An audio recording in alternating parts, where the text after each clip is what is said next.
Instructions for accessing subtitles in a language other than English are included on our board meetings webpage as well as in the description below. Instrucciones para acceder a los subtítulos en un idioma que no sea el inglés se incluyen en nuestra página web de reuniones de la Junta, así como en la descripción a continuación.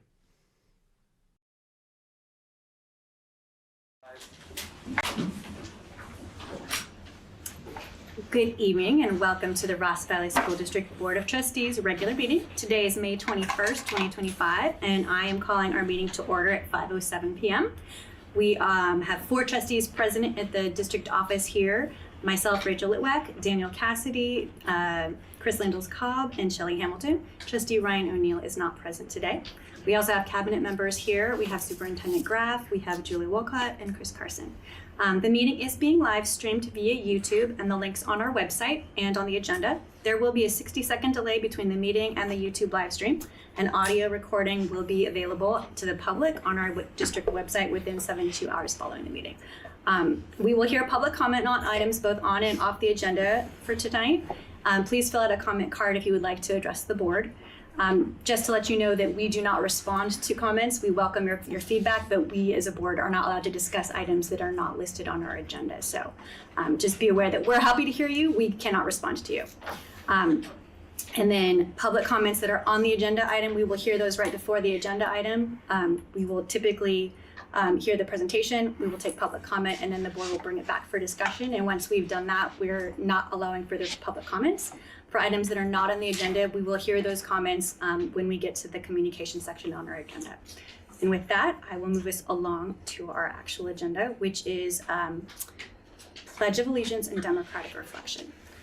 I don't typically have a democratic reflection, but I just wanted to, we were discussing just elections and how many people vote versus how many people don't vote. And I was thinking how important it is for everyone to have their voice heard and to vote, because it really is important to learn about the issues, learn about candidates, and to make your voice heard. So for tonight, I just wanted to reflect on the fact that thank you for those who do vote and do, use that right. It's something that we've all earned, and I thank you for doing that. So with that, if you would like to join us for the Pledge of Allegiance, you may please rise. I pledge allegiance to the flag of the United States of America and to the republic for which it stands, one nation, under God, indivisible, with liberty and justice for all. All right. Now, moving along, we need to adopt our agenda and the time allocations. Did anybody have any items they needed to change, allocations to the time we wanted to adjust? If not, I'll entertain a motion. I'll make a motion to adopt the agenda and time allocations. Great, do I have a second? I'll second it. Lovely. Chris? Aye. Daniel? Aye. Shelley? Aye. And Rachel? Aye. All right, we have an agenda for tonight. Our first item is item C, student presentation. And we are lucky to have Manners School's 5th graders here for their monologues on social justice. So we'll turn it over to you all. Hi, thanks for having us. I'm Mitch Brown, and I'm here with the fabulous Amelia Spilger, and we're 5th grade teachers at Manor, and we have some of our 5th graders here with us as well. This year, Ms. Spilger's class took on 2 language arts modules from expeditionary learning. The first unit was centered around the novel Esperanza Rising, where her students learned about the Universal Declaration of Human Rights and how migrant farm workers were treated in Central California in the 30s. The second unit was centered around Jackie Robinson and the challenges he faced integrating Major League Baseball with the Dodgers. Her class developed into social justice activists and portrayed important social change leaders in recent history during their open house. Tonight, Adeline Biggins, Luke Helmer, and Sienna Rubino will be sharing their monologues with you.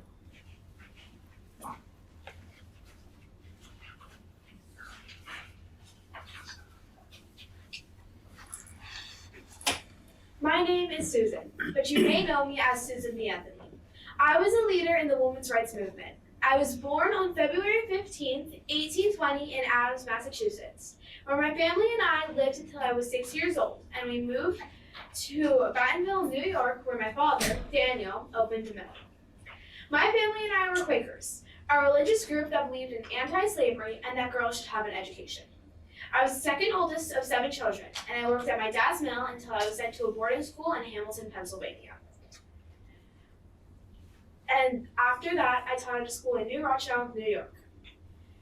After a while, I joined the Daughters of Temperance Society, a group of women who were trying to ban the use and making of alcohol.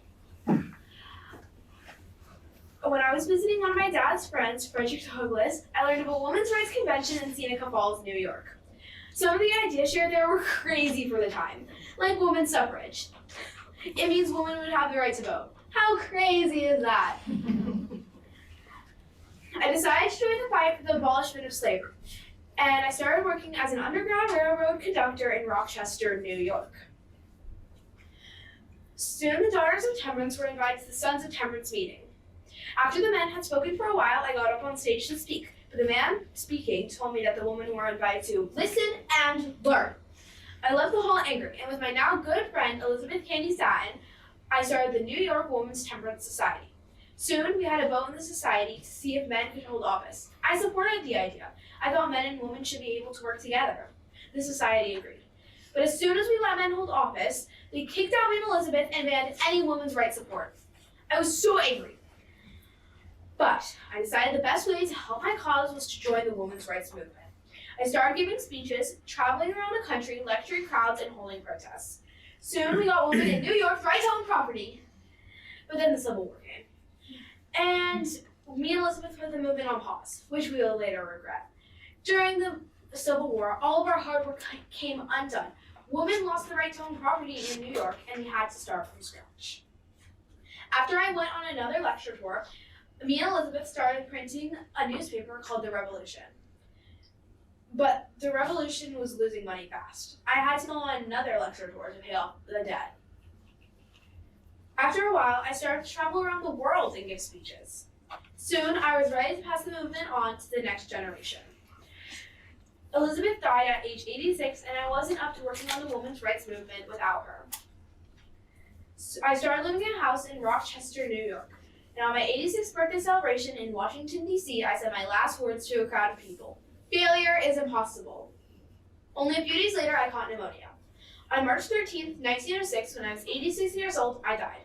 My last words were a list of people I knew in my lifetime.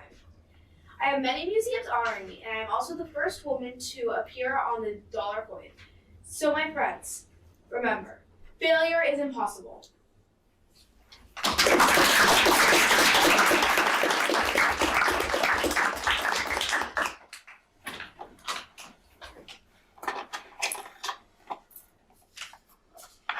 Hi, my name is Nelson Raul Mandela. I was born on July 18, 1918 in Mabzo, South Africa. My biological parents were Godla Henry Afsenskiwa and Nakafi Nozikeni, but sadly my dad died when I was 12 of tuberculosis. The chief, Johnny Taba down in Mabeo, was friends with my dad and offered for me to live with him.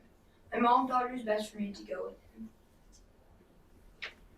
Life was not easy for us because we grew up in poverty, but as a 9-year-old boy, my only wish was for people of all colors to have a voice, somewhere everyone belonged, a country that was free and equal. In 1952, I participated in a peaceful protest with many other people. We protested against unjust laws and many other reasons. Later that July, I was arrested for suppression of the Communism Act. I was released a couple of years later. On June 12, 1964, I was arrested for life sentence for sabotage and other crimes. But I knew I wouldn't let this stop me. In September 1989, F.W. de Klerk was elected president of South Africa. He brought me to meet with him in December. Then he made an announcement. I was going to be released from prison. After 27 years of prison, on February 11th, 1990, at 4:15 p.m., I stepped out of prison. I was 71 years old, and I was confident I was going to end apartheid. And on May 10th, 1994, I became the first Black president of South Africa. Became the first Black president of South Africa, 1994 to 1999. And I finally put an end to apartheid. On December 5th, 2013, I passed away from respiratory tract infection. I made a long-lasting legacy of peace and reconciliation for South Africa and the world.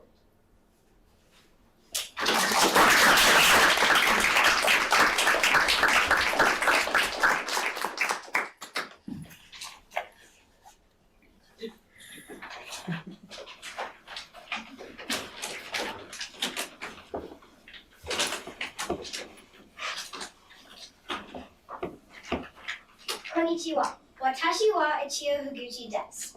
Hello, my name is Natsu Higuchi, but my writer's name is Ichio Higuchi. I was born on May 2nd, 1872 in Tokyo, Japan. I was Japan's first female author.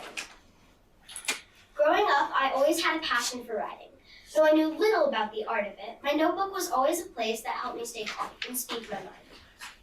I was quite poor growing up and lived in a small house in the Meiji period. My father died when I was only 17 years old. This left us in even more poverty and despair. Because my family was quite poor, I ran a small business selling some of my stories, while also going to literary school. Some people thought my stories were silly, but I didn't care. I knew it was right to me, so I kept writing. Day after day, I kept writing, telling stories of women who were struggling in this time. And eventually, women, people, and families found my stories, finding them relatable and grounding, knowing that someone could relate to how they were also feeling. I became very well known and ended up writing over 21 stories and 4,000 poems in my notebook. Here's one of my stories called A Snowy Day. A day like this inspires poetry and song. How I envy those who see the snow spread out before them and fashion their metaphors. Silver sprinkles the earth softly, snowflakes fall like dancing butterflies. Wings flutter, but there's no sound. 6-petaled crystals come to rest on withered trees. Spring's first flowering, but for me, the snow invites fresh pain, summoning as it falls and falls a past beyond forgetting. This is about the struggles I and other women endured in the cold of winter.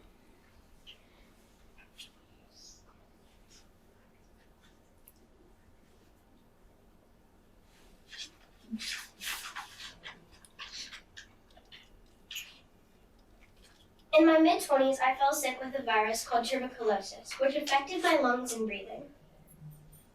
Unfortunately, at the age of 24, on November 23rd, 1896, I passed away because of this virus.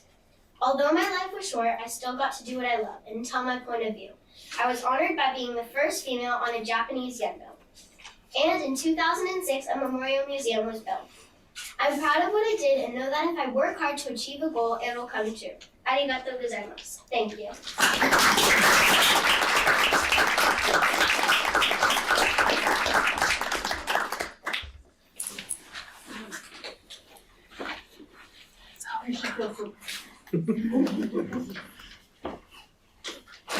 All right, we're happy to be here. Mr. Brown's class has been learning about Greek mythology and how archetypes are all around us in the collective unconscious. Studying Greek myths with fifth graders is important because it helps students explore timeless themes like bravery, honesty, and the consequence of choices. These stories spark imagination, build cultural literacy, and connect to literature, language, and history. Greek myths also provide opportunities to discuss character development and moral lessons, while enhancing reading comprehension and critical thinking skills in an engaging and memorable way.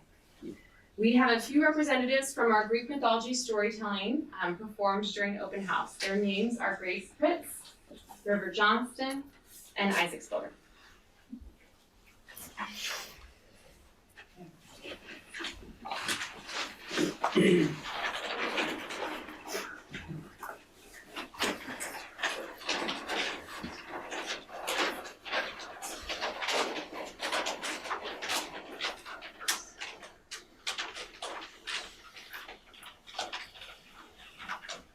I am Hephaestus, god of fire and smiths. I am son of Zeus and Hera. I am hardworking, kind-hearted, and very fond of my mother. In fact, I'm kind of a mama's boy. My mom has a wicked temper, and when it flies off the handle, I usually try to soothe her with kind words. Once I even stepped in between my parents during a fight. I took my mom's side and enraged my father. He took me by the legs and flung me off Mount Olympus. I flew for a whole day, finally landing on the island of Lemnos. I hit so hard I made a crater. The island shook and a kind sea goddess named Thetis found me bruised and broken. She took me in and nursed me back to health. Zeus forgave me and I returned to Mount Olympus, but now I walk with a limp. My upper body is strong, but my legs are weak, so I built 2 robots to help me around. They have mechanical brains so they can think for themselves. They can even talk, for they have tongues of silver. They also help me in my workshop. Some of my other projects are the 12 golden thrones for the gods on Mount Olympus. I also design and forge their weapons, chariots, and jewels. My forges are inside volcanoes on Earth. My helpers are the Cyclops. They work my bellows and swing my hammers. When I am at work, the din of the hammers can be heard for miles, and sparks fly out of the tops of volcanoes. All the gods on Mount Olympus are very fond of me and often come to admire my work. My lovely wife, Aphrodite, comes to look at my matchless jewels, though she doesn't appreciate my hard work. She complains that I am dirty, hairy, and stinky. I think this is the reason for her falling for Aries. He is handsome and does not smell bad.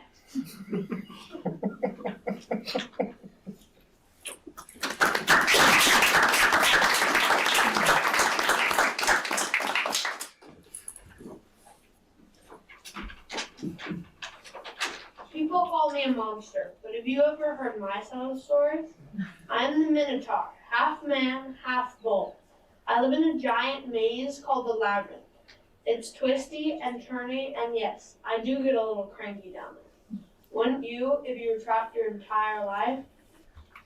I didn't ask to be born like this. King Minos of Crete locked me away because I was different. He sends people down there every 9 years, and guess what? They never come back. I'm just protecting my home, and I have a terrible appetite. Then came Theseus, brave, bold, and carrying a sword. He said he came to stop me. We fought. He was fast, I was strong. But in the end, he beat me. That's the story people know. But maybe, just maybe, if I had been treated with kindness, things could have ended differently. So next time you're a monster, think twice, because there might be more to us than meets the eye.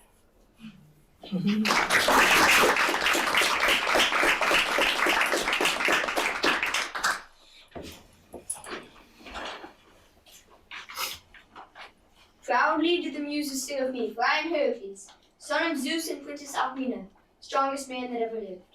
Being a son of Zeus but not of her, Hera naturally dislikes me and pursues me with her wrath. Once, she made me mad, and I killed my own kids. When I returned to my senses, I was horrified at what I had done, and went to the Oracle of Delphi to learn how I must atone for my crime. It told me I must serve for 10 years as a slave of my cousin Eurystheus, and perform 10 labors for him. Hera liked this, as she knew Eurystheus did not like me, and the labors he chose were to be impossible for any regular man. As you should well know by now, I am no regular man. For my first labor, I was to defeat the Nemean lion, a monster whose hide was so tough it could not be pierced by any weapons. No problem for me though, cause I grabbed it with my huge hands and squeezed it to death. For my second task, I was to defeat the Hydra, a 9-headed beast whose breath was so poisonous inhaling it meant death. Nope, I just ran at it waving my club and knocked off all of its heads. Then I called for my charioteer to sear the necks of the firebrand before they could grow back. For my third task, I was to subdue a huge wild boar, which I drove out of its cave and it sank in the thick snow. For my fourth task, I was to banish a flock of brass-feathered birds with feathers as brass, of brass as sharp as swords. No matter how sharp they were though, they could not penetrate my Nemean lion skin, and the din was too much for them. They flew away, never to be seen again. For my fifth task, I was to capture a sacred hind of Artemis.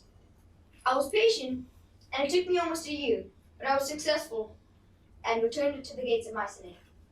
For my sixth task, I was to clean the stables of King Aegeus, who had a herd of horses that had not had the stables cleaned for more than a year. I used my immense strength to lead out 2 rivers, though, that washed the stables clean in less than a day. For my seventh task, I was to retrieve the golden girdle from Queen Hippolyta of the Amazons, a group of warlike women. When she saw my bulging muscles, she gave over her girdle without a fight. Hera did not like this, though, so she spread the rumor I was coming to kidnap Hippolyta. The Amazons attacked me, but I defeated them and left. For my 8th task, I was to defeat 4 man-eating bears, and when I fed their master to them, they were tamed immediately. For my 9th task, I was to defeat a fire-breathing bull, which I grabbed by its horns, avoiding its flaming breath, and threw to the ground. For my 10th and last task, or so I thought, I was to retrieve a herd of red cows from Hungarian, a 3-bodied monster. This task was a little bit harder than the rest, but as I arrived at the island, Haga sent a swarm of gadflies that scared the cows away, all over Europe. It took me almost a full year to round them up, but I did, and returned to the gates of my city, my task complete, or so I thought. Haga persuaded Eurystheus to demand of me 2 more tasks, for I had the help from my charioteer when I defeated the Hydra, and not I but 2 rivers had cleaned the stables of King Aegis. For my first of those 2 tasks, I was to pick 3 apples from Hera's apple tree of immortality. Since the apples can only be picked by the gods, I tricked Atlas, who was holding up the sky nearby, to pick them for me. For my 12th and truly last task, I was to capture Cerberus, the 3-headed watchdog of the underworld. I grabbed it and squeezed it to submission, and then brought it back to the overworld. My task truly complete. I returned home a hero, and again Hera did not like this. So again she made me mad, and again I killed a bunch of men. This time though, when I had to atone for my crime, there was no glory to be won. I sat for 3 years at the feet of the Queen of Lydia, spinning and sewing with my great big hands. Once my 3 years were up, I took for my wife a lady named Diana, who got carried off by a centaur, which I shot with a poisoned arrow. Before the centaur died, he told Diana that if she ever felt she was losing my love, she was to paint the blood of the centaur on my tunic, and I would love her again. Once, when I won a great victory and asked for my best tunic, Diana thought I was going to show off to a girl, though I don't need any tunic to do that. Either way though, she painted the concoction that the centaur had gave her all over my tunic. And when I put my tunic on, I felt as though 1,000 fires were burning inside me. It was not a love potion that the centaur had gave Diana, but the hydra venom from my arrow mixed with centaur blood. The pain was too much for me, and I ordered my men to build a funeral pyre. I laid down on it, and as the flames rose around me, a loud thunderclap was heard, and by the order of Zeus, I rose up to Olympus, a hero.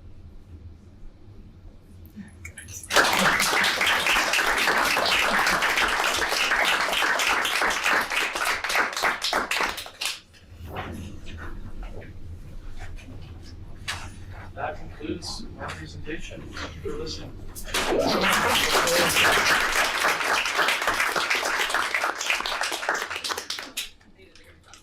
So I want to just say thank you to the 2 teachers. Amelia and Mitch, you have been a wonderful teaching team this year, and the collaboration that we've seen has been remarkable. We're really proud of the work that you've done. And to the 6 students, I'm really impressed with you're able to memorize a speech that long. I've seen some of you do this twice now, and you've done a remarkable job doing it. And there's one thing to do it in your classroom with most of your parents and people you're comfortable with, but to stand in front of a room of strangers and do that as fluidly as you did, you should walk away really, really proud. One last thing I want to say about this EL education program, really what stuck out to me is sometimes when you hear people doing social justice work in schools, you might have this idea of what that looks like, but what I saw tonight was really strong relevant work that kids are interested in, really strong reading comprehension, informative writing, and a deep understanding of history, excellent public speaking, and even a little bit of acting. So when I think about social justice work, that's exactly what it looks like in practice for students, and I'm really proud to see that in our schools.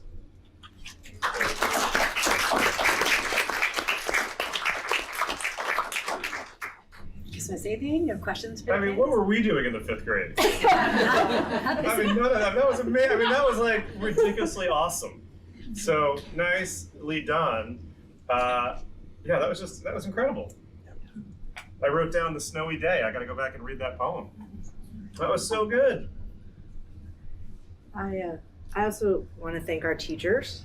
Not what I was doing in 5th grade, but I do remember both of my kids doing this in 5th grade, Mitch with you in class, and it's just wonderful to see that legacy continue with new teachers and yet also have a new flavor to it as well. So it really is wonderful to see how you've taken a really impactful teaching practice and been able to make it yourself and make it relevant for students today.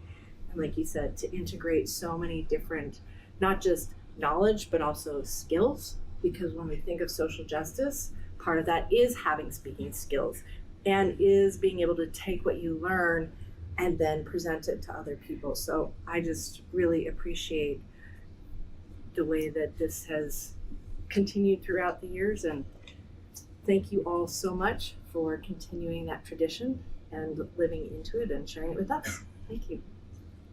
And I just love the way each of you became that person.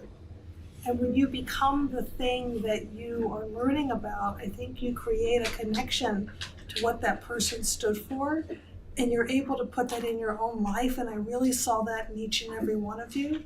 And I hope you continue to read history from that perspective. That's a very powerful thing you've done today. And again, I think in 5th grade, I don't think I was doing exactly this either, but you guys are just great. And I'm just so impressed with the work that you all have done. Thank you so much to the teachers and to all of you. It's a great job. Thank you. Yeah. Thank you for the opportunity to share again with an authentic audience. It's I think it's really exciting. And yeah, I'll just say thank you for your support and breathing life into a new form of this. I had great support from my colleague and from Kay and Alina. So Can I see who's under the horse? The Minotaur. Minotaur. Nope. No? Called you a horse. Living She called you a horse. Well, I was to catch this at open house last week. And in fact, I had a kindergarten teacher direct me. She's like, have you seen the 5th graders yet? I was like, no. She's like, you have to go over there. So I was really happy I was able to finally catch this. And it was amazing. I'm glad I got to see more of it because I didn't get to see all of you last week. You guys were just as great today as the ones I saw that day. And I was so impressed with all of the students. Everyone was confident. They knew what they were saying. They were really easy to talk to, and they were comfortable talking to an adult they did not know. And they were just so poised. That was the word that I came away with, was they were so poised and just competent and knew what they were doing. And it was just a lovely tribute to both of you. And I'm so pleased to see what you guys are learning, and I'm so happy to see that there seems to be joy in your classrooms. So I just want to say thank you for coming today. And Grace, you don't stink. You're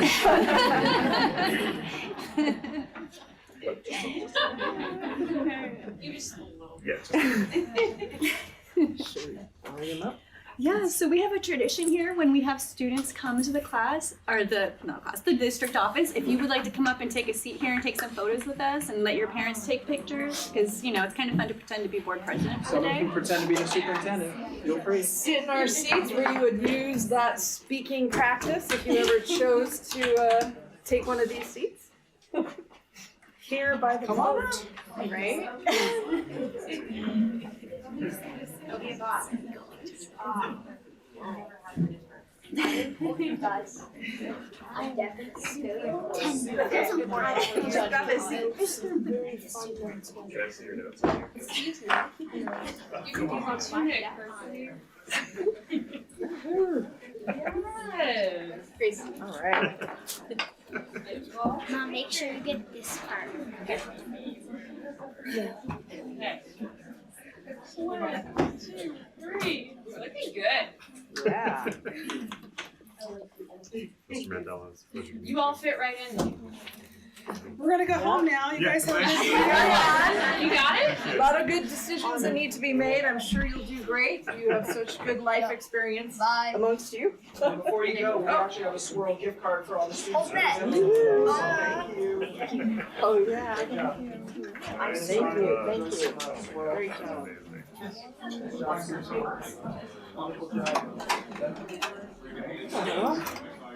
How's her name? Thank you. Good job. Good job weightlifting. That's too good. I do want to introduce the person. Why don't See you, Grace. That was awesome.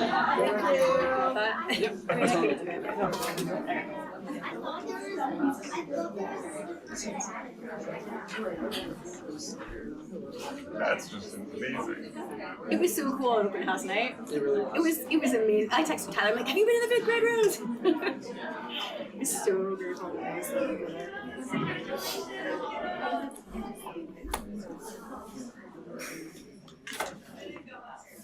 Okay, are we still on or? Okay, we're talking about it.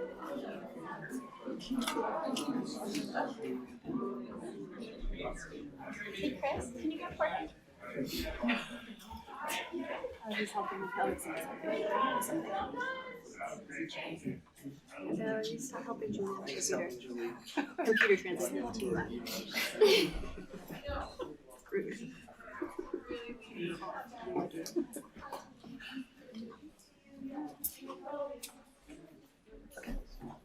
All right.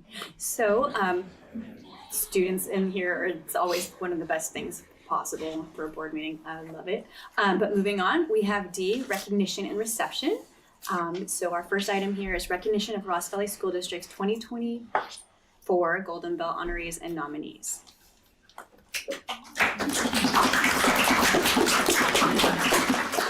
This is always such a great thing to have happen, especially in the month of May, that, you know, is exhausting for everyone. And then to remember, you know, why all of our educators are doing this incredible work. And it's wonderful to be able to celebrate them. The Golden Bell is an annual event.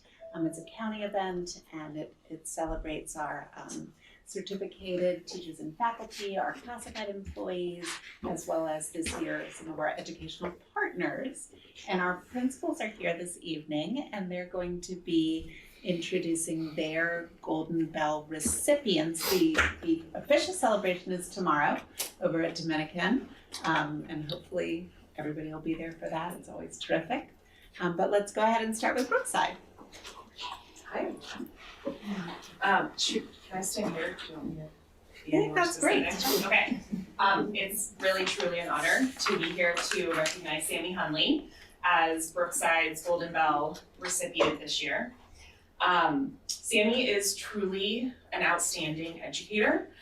She holds equity dear to her heart and is really an example for all of us in the classroom on how we can center equity and center our students. She's an incredibly powerful instructional leader. She serves on Delight, she serves on our lead team. She is always willing to partner with me and partner with other leaders on our campus for staff meeting topics or professional development that we are undergoing together as a whole teaching team at Brookside.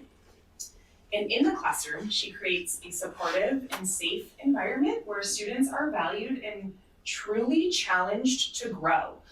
If you're in Sammy Hunley's class, you are going to grow as a human and as a student and as an academic. Beyond her teaching, she brings joy and community to Brookside.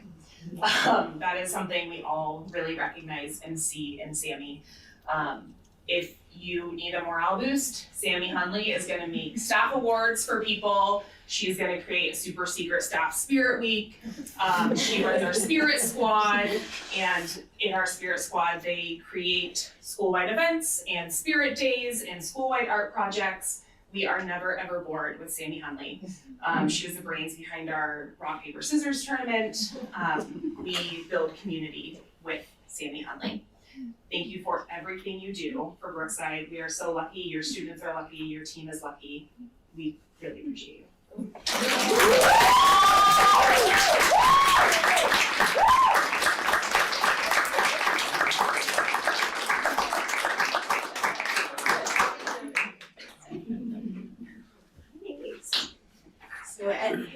Allie, another amazing teacher. Kaylee Hirsch.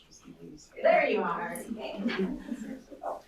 Kaylee is a phenomenal teacher, and not only in the classroom, but at our school, throughout the district. She's continually a leader in everything she does.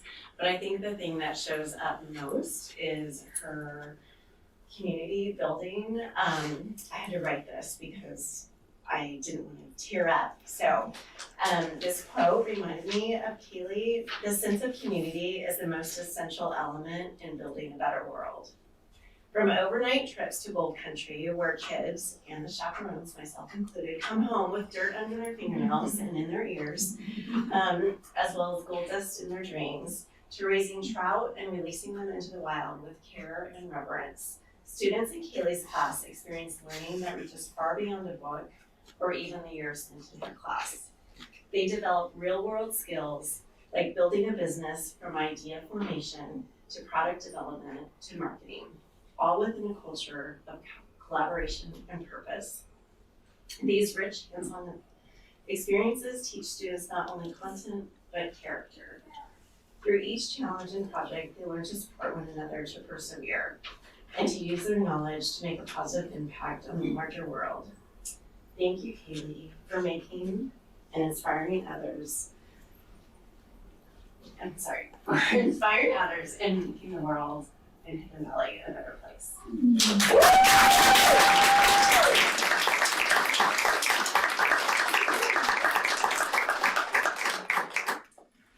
I have the honor of introducing Manners honorees this evening. And the first one is Kristen Marcucci, who is here with her husband Bob. The words that I'm going to share first are Peg's words that she worked with her staff to talk about who Kristen is and why she is such an incredible person. So, Kristen Marcucci is the consummate professional. When you walk into her classroom, students are always focused and engaged in meaningful work. She is kind, dependable, flexible, and a team player. Kristen is always willing to participate in leadership committees and take on extra responsibilities for the school and district. She is strength-based and cares deeply about her students. She works hard for all kids and never seems fazed by difficult situations. She is calm, measured, and just a great human.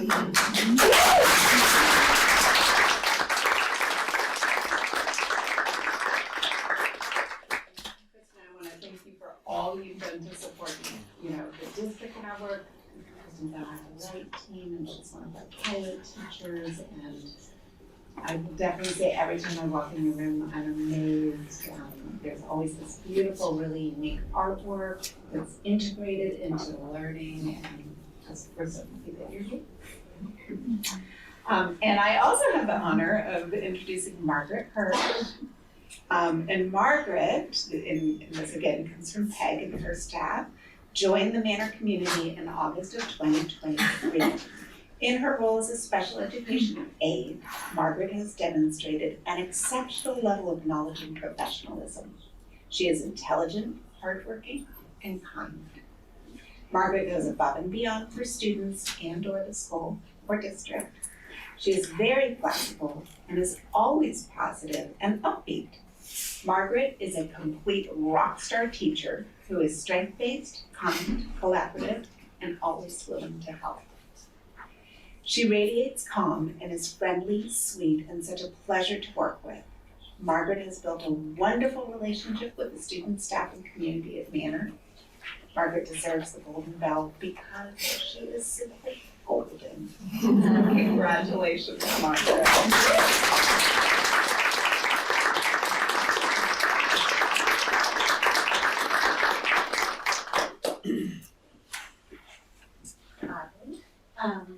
I'm Julie Harris-Thomas, here to introduce Julie Barre, who is our Golden Bell winner this year, and we are more than thrilled to elevate her to this desk because she is truly exceptional. There are so many wonderful things to say about Julie. She creates engaging, captivating lessons for her students. She thinks so deeply about each and every one of them. And you can tell because her classroom systems are immaculate, as well as her classroom.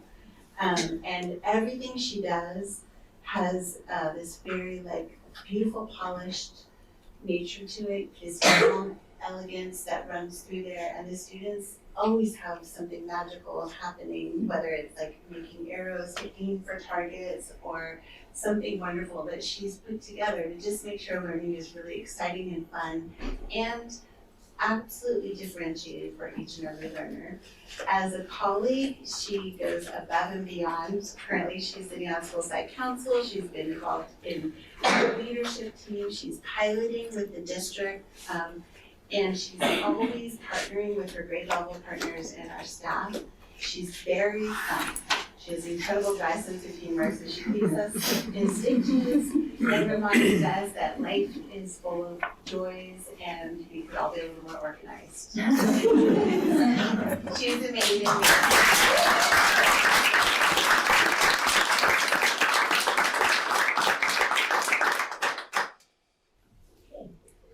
Maybe it's me because I'm feeling a little bit more emotional as we're sharing all of this, and really I think just in that position of an admin of really thinking about how much we cannot make our schools what they are without you, and especially those of you that are really working so many additional ways to be able to help support the school site. So it's just really a privilege to just get to be here and honor everybody. And we're honoring here at White Hill Erin Hess today, that has been here with us at White Hill for 9 years. I got to work with Erin when I was a teacher at White Hill before coming back as admin.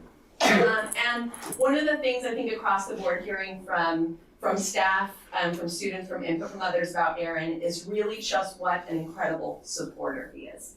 Whether that's in his classroom and how he's one of those teachers that those students who just need a little something extra, you're like, soft gloves with this kid right now.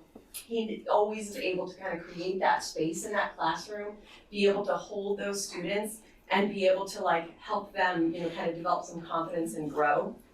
As a staff member, he's unflappable. He is one of those that just brings that steady calm, kind of no matter what's going on. This year as we've had some new teachers coming on board who need additional support. Erin has not hesitated to get in there and do that day-to-day support, that we teachers, when you're in there, and onboarding new folks, really need someone who's able to help take them under their wing and guide them.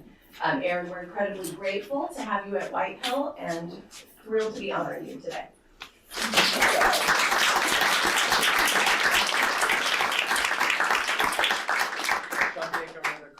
White Hill. I'm going to co-sign everything she said. My own daughter also has Mr. Hess this year, and she told me he's her favorite. So I'm also here honoring our classified Golden Bell recipient, which is Katie Drake. She's a one-on-one aide at White Hill who serves a student who is blind. I wish we had a small army of Katie Drakes. She is an exemplary aide. Who really deserves this recognition. It's really part of how we create this inclusive school community that we all want. She supports her students, but also knows when to step away and also when to push. Recently, she shared with me, and I was able to see this in the classroom, 7th grade students in science do a national parks project. And one of the challenges she had is how they're learning about the food web. And how do you graphically represent this really complex system with different animals to a student who can't see? Katie, one of her many gifts, she went to art school. So she created on her own, this is one of those ways of just constantly thinking about, looking ahead, how do you adapt the curriculum, how do you adapt the instruction to bring this alive to her student. Create a food web with, I think it was pipe cleaners. With all the animals. Winky sticks, okay. Which was complex and allowed the student to really see, and she shared this anecdote where the student felt it and said, whoa, frogs have eyes on the top of their heads? I was like, oh, so they could see above the water line and float along, which really gave me the chills and showed really how thoughtful she is, how creative, how willing she is to step up and give this student absolutely everything he deserves. Ross Valley is a better place because of you, and congrats to Katie Trey.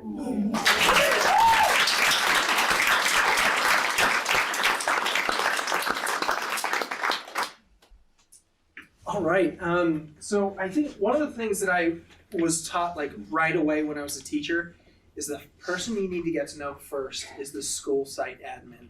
You have to make good friends with the school site admin because they're the real boss. It's not the principal, it's the school admin. And Teresa Machado is actually basically that for the entire district. And you know, transitioning to a new boss is never easy, and you've done it with absolute grace the entire year. You've shown me the ropes. And one thing I really appreciate is that you have an amazing sense of humor and you connect with people all day long. And whether it's someone who's upset and needs to meet with me, you're shepherding them along, or you're connecting with our union partners to make sure they're feeling welcomed in the building before we meet. You just do an amazing job as one of those first touches for our community. And having someone that is deeply caring is really important. And when you're at the district office, you know, sometimes you feel disconnected from students, and that can, you know, that's not really why we're in the work. We're in the work to be with the students. And you know, sometimes the superintendent or, you know, other directors get out at the school sites, but it's rare that you have someone in Teresa's position who is clamoring to go do recess duty or serve lunches. She misses the school site dearly all the time, and she embodies the care for students and teachers that we really need at the district office. And I just thank you for being my right and left hand this year. It's been a joy having you as my partner in crime, and I look forward to many more years of working with you. Thanks, Teresa.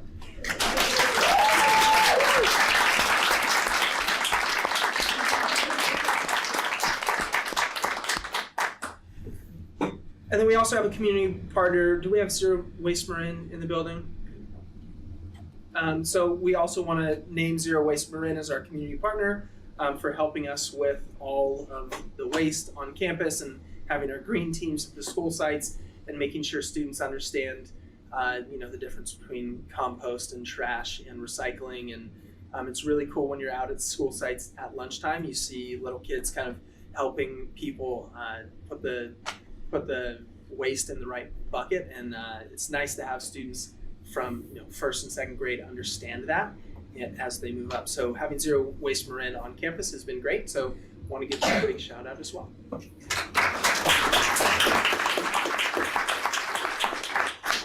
And I believe, go ahead. No, go ahead.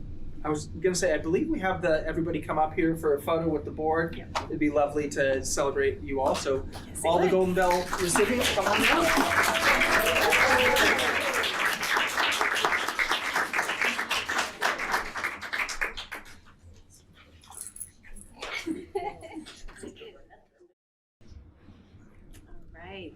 So much, and congratulations to all our Golden Bell winners. Our next item on the agenda is recognition of Ross Valley School District's Parcel Tax Committee. We just recently had Measure E, so I will let Tyler go on this one. So, as many of you know, we have the lowest revenue in the county, and that makes it hard to have the best programs and pay our teachers the salary they deserve. And we had a large group of folks last spring and into this fall in our budget advisory committee kind of look at our budget and find ways we can make cuts. And essentially the committee looked at all the cuts and said, these are all student programs. None of these are easy cuts. We don't want to do that. Is there a way we can actually increase the revenue for the district? And there was one way. We can go out for a parcel tax, and our parcel tax is expiring in 2028. And it's relatively low compared to some of our comparison districts. So the board, along with this committee, took bold action to try to go out to the community to raise that parcel tax so we can pay our teachers the wage that they deserve. And I want to note that we had nearly 63% yes votes, which is a super majority in my mind, just not quite the super majority we needed for the actual measure to pass. So one thing I've learned as I've watched this committee move throughout the last few months is that the amount of work it takes to step up to a challenge like this is monumental. it's easy to kind of look at the board or look at the superintendent or look at the community and say, we should raise revenues. But it's a lot different to say that same thing and then step up and do the graphic design and knock on doors and send the emails and interface with the community and talk to people who might be against the parcel tax.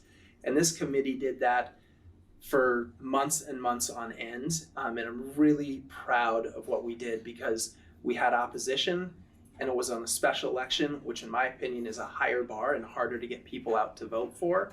And we're asking to increase people's taxes, which is not an easy thing to do. And the fact that we got 63% yes is something we should be really, really proud of. And it sets a foundation for what we will do the next time we go out. I'm confident we're gonna go out and get it, and we can negotiate with our union partners to have a respectful raise that feels like it values our classified and certificated folks. So if you're on the committee, can you please stand up in the audience?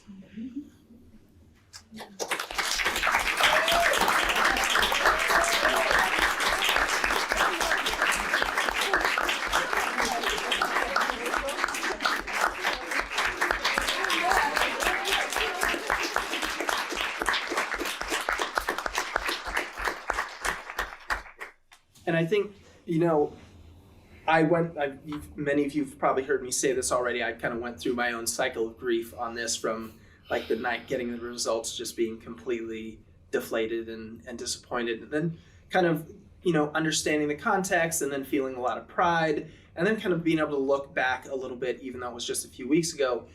And, the silver lining for me is this brought our community together because we all had a common goal of raising salaries for our staff.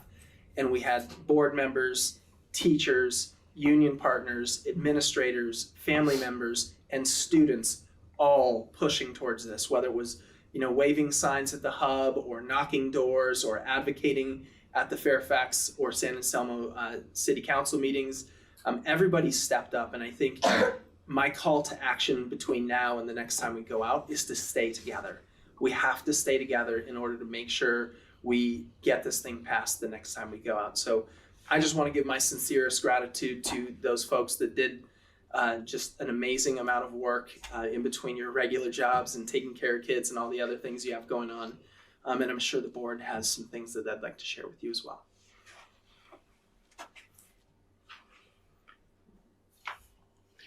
I guess I get to go. I had a lot of insight into all the work that went into this from firsthand experience. I am so grateful I have met every single one of you. I'm so impressed by all your talents and your generosity and your care. I can't even say how much effort it took. It was so much work that went on behind the scenes for this. And I know how much all of you put into it and how much heart went into it and how much we care about our teachers and our students and our schools. People kept asking me, oh, you must be devastated. How do you feel? I'm like, actually, I feel really hopeful because we didn't have that much time to get this pulled together. And I think that we can definitely get this passed because we definitely need it. But I know that I've seen so many people out here who are willing to support this. And I think it will not take that much more effort to get to the super majority that we need. But I do want to say thank you to everybody who has put in the effort and done the work. I know it's disappointing, but it's also not the end. And I look forward to seeing what we do in the future. So thank you.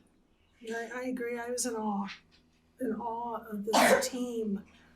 Every Tuesday night, meeting and hashing out and strategizing, and everyone saying, I can't do this. Everyone says, I've got this. I've got your back.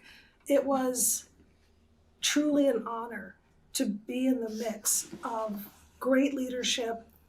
And we all were like, sorry, gotta brush teeth, gotta go, we gotta do this. But we were just completely committed. And I think like the mourning process, like I'm still feeling a little about it, right? But having the group, Rachel, say, no, this is good. Let's lift each other up and we're gonna get back out there. And I'm at this point now, I'm like, okay, we're gonna get back out there. We got this. It was run perfectly. I think when we go back out, lessons learned, we'll do a few tweaks, but we created, I think, a machine that they created a machine that was really fantastic. And yeah, it was amazing to see. You guys are incredible. Thank you. Thank you. I wanted to say also thank you to the two of you for being our board liaisons and stepping up, in addition to all of the other stuff that you do on the board, holding this and letting us kind of just, okay, what do we do? And not being in planning. And that I really appreciated the way that you've stepped up to lead us up here. And I appreciate the way that you talked about the process of going through this. And for me, being the person who's been up here for quite some time, my silver lining is that I gained some, I dampened down sometimes being a little cynical about some of the stuff that we always wrestle with, and it gets fractious and people are upset with each other because we're making hard decisions. And like you said, this renewed my sense of faith and trust in community and people coming together and working together. And I do believe that it will flower in many ways that we don't even know of now, from relationships that were built to working together when other stuff comes up in addition to doing this again. And so I really appreciate having been involved and had my faith renewed and my enthusiasm and inspiration renewed. So thank you all who joined in that effort, and thank you up here. Yeah, and the community was amazing, right? Like, we've had a tough couple of years up here, and it was like, but it felt really good to the teachers and the students and all the volunteers, and then you guys kicking ass. It was just, it felt right? It felt really good that it was everybody getting involved and everybody behind this. So from the teachers to the union leaders to the students waving signs, it was cool. Outcome isn't what we wanted. But again, if we can take what we've learned and move forward and keep the community together to your point, like, that's really critical moving forward. And just in general, but if we can keep that on the horizon, I think that's really powerful. So. And one more thing to the teachers. I'll say this for myself, but I'm pretty sure I can get some nods. We've got your back, okay?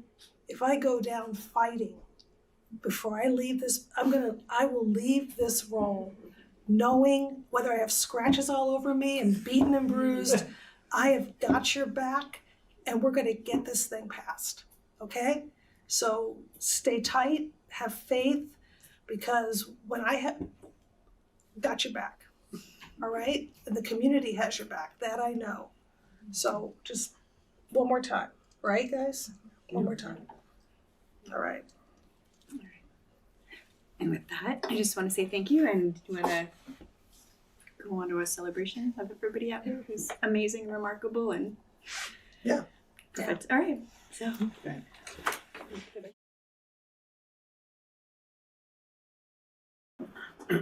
All right, and welcome back from our brief recess. Our next item on the agenda is e-communication. Our first item here is public comment regarding items not on the open session agenda. So if there's something that shows up on the agenda, then we need to wait till that item comes up. But if you have something that is not on our agenda, please feel free. You have 3 minutes to speak if you are interested. I would love to speak. Sure, yeah, come on up. Up at the table, you can have a seat, and then just give us your name if you're comfortable doing that. Of course. My name is Linda Fry, and I'm a parent in the district. I have a child in 7th grade at White Hill and one at Archie. They both went to Wade Thomas. And I'm here to share with you today, and I did write this down so I wouldn't go over 3 minutes, some encouraging updates, or what I think is really encouraging, about collective action by parents in Marin to reduce screen time and delay giving smartphones to our kids. So we've been inspired by Jonathan Haidt's book, which I'm sure many of you have read, The Anxious Generation, and this campaign is called Kids IRL, and we now have ambassadors in 24 schools across Marin, including 2 here in Ross Valley. I'm at White Hill and Daniel is at Brookside, and we're hoping to have ambassadors at all of the schools by the start of the school year. And our goals for this campaign are very much aligned with the recommendation in Jonathan Haidt's book, which is generally to, 1, delay smartphones until high school, 2, delay social media until age 16. 3, advocate for completely phone-free schools. And 4, promote a play-based versus phone-based childhood. So those are the basic recommendations of the book. I'm sure we can all share those aspirations, but we really want to be allies of the school district and the administrators in trying to work on this agenda over the next few years in Ross Valley, really to try to roll out digital tech more slowly and responsibly, both to protect our kids from digital harms, but also to keep them focused on learning while in school, which I'm sure we all share that goal. And I just thought I'd raise 2 areas in particular where perhaps we could have further conversations in the next, I don't know if you want to put this on an agenda in the future or whatever, but one would be, we have this idea of promoting not just phone-free schools, but actually phone-free campuses, to really, almost like the drug-free zones, right, that we used to talk about, to really keep phones out of after-school activities and events as well as during the school day. And then we as parents would also really like to work with teachers and administrators to help enforce the rules that already exist, because we know it's always a challenge to enforce those rules. The second thing is, I think we think a lot about the transition from 5th to 6th grade, because so many kids are getting phones in 5th grade or in that transition. So would there be a moment there to really have principals come together, elementary and middle school principals, and offer guidelines to families from the perspective of an educator, but about how to roll out tech more slowly, why that's important, what the boundaries should be. There's a lot of, as we know, there's so much evidence on this. And if it comes from educators, it lands a little more strongly than if it comes from other parents. So to the extent that the district would want to take that on with us, we would love to try to support that. So thanks so much for listening. I hope I stayed within 3 minutes, and I look forward to working with you all on this in the coming year, and with Daniel in particular, who's been a great champion. Thank you. Thank you. Thank you.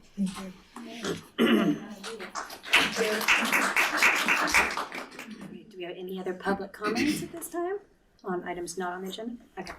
Our next item is E2, correspondence and communication to the board. I don't think we had any this month or since the last meeting. Next item is 3, announcements by labor unions. So if you would like to come up, CSEA and RVTA, please take a seat. This is us. Well, this is the We're sitting. Okay. Good evening. RVTA would like to take this time to thank all the parents and board members, cabinet members, and community members who worked tirelessly on Measure E. We felt so seen and cared for by all of your efforts. For many of you, working on Measure E was like a 2nd or 3rd or 4th full-time job. And even though the parcel tax didn't pass this time, the sense of community and commitment that has been forged is so inspiring. Thank you from the bottom of all of our hearts for caring so deeply about our educators and our students. And thanks for having our backs. Appreciate it. Thank you. Thank you. Thank you. We are here tonight to sunshine our negotiations proposal. That's another agenda item, so can we hang on to that? Totally. Yeah, awesome. No, that's okay. I thought we were rolling the ball. All right, so next item is F, presentation and or action items. The first item is recommended adoption of Resolution 152425, recognizing May 2025 as Asian American Pacific Islander Heritage Month.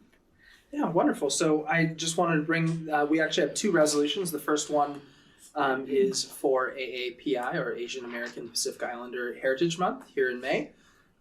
We have Asian members and Pacific Islanders here in our community, on our board, in our teaching ranks, and I think it's important that we recognize their accomplishments and their efforts to make sure that our district is a strong district. So eager to recognize this as AAPI Heritage Month for the month of May, and we'll make sure that that stays every May for as long as time. So thank you for all the folks that are Asian or Pacific Islanders for their commitment and contributions to the district and to our communities at large. Do we have any questions for Tyler before we go out to public comment? No. Are there any things that we're rolling out to do in honor of these month recognitions? I mean, do we have flags to raise at the district just to demonstrate that it's a month of awareness or thought about anything? Yeah. Do you want to talk about the stuff that we've sent out to teachers? Well, so teachers have access to resources each month that we've kind of collectively put together for these various heritage and history months. And then there's things that have just kind of blossomed at each of our sites. I know Manor next week is having an assembly with an author who is Asian American, who's written about, I can't remember the name of her book. It's not The Eyes That Kiss in the Corners, but it's got a very similar title. Anyways, so that sort of thing. A lot of our principals use their Wednesday welcome as a time to come together and just kind of talk about, who we're honoring and why, and celebrate and center. And then teachers, of course, are doing various activities. Sometimes it's reading books or doing an art project that's related, or talking about someone who should be elevated and learned about within their classroom. Nice, great. Good question. All right. Any other questions? Do we have any public comment on this item? All right, seeing none, I will bring it back to the board for discussion. Do we have any discussion up here about this one? No, they just make sense. Yeah, I agree. All right, well, I will entertain a motion. Somebody would like to make one? Make a motion. I'll second. All right, great. Shelley? Aye. Chris? Aye. Daniel? Aye. Rachel? Aye. All right. It's a Pacific Islander. I appreciate that one. Our next item is recommended adoption of Resolution 162425, recognizing May 2025 as Jewish American Heritage Month. Great, and a similar recognition here for the Jewish American folks that are in our community, and Marin County actually is home to a pretty robust Jewish American group of folks, and they contribute to our schools. We have families that send their kids to our schools, and they are a strong voice for advocating for their heritage, and we welcome them into our community and want to make sure they feel welcomed along with everybody else. So a resolution to recognize Jewish American Heritage Month as May. Have any questions for Tyler?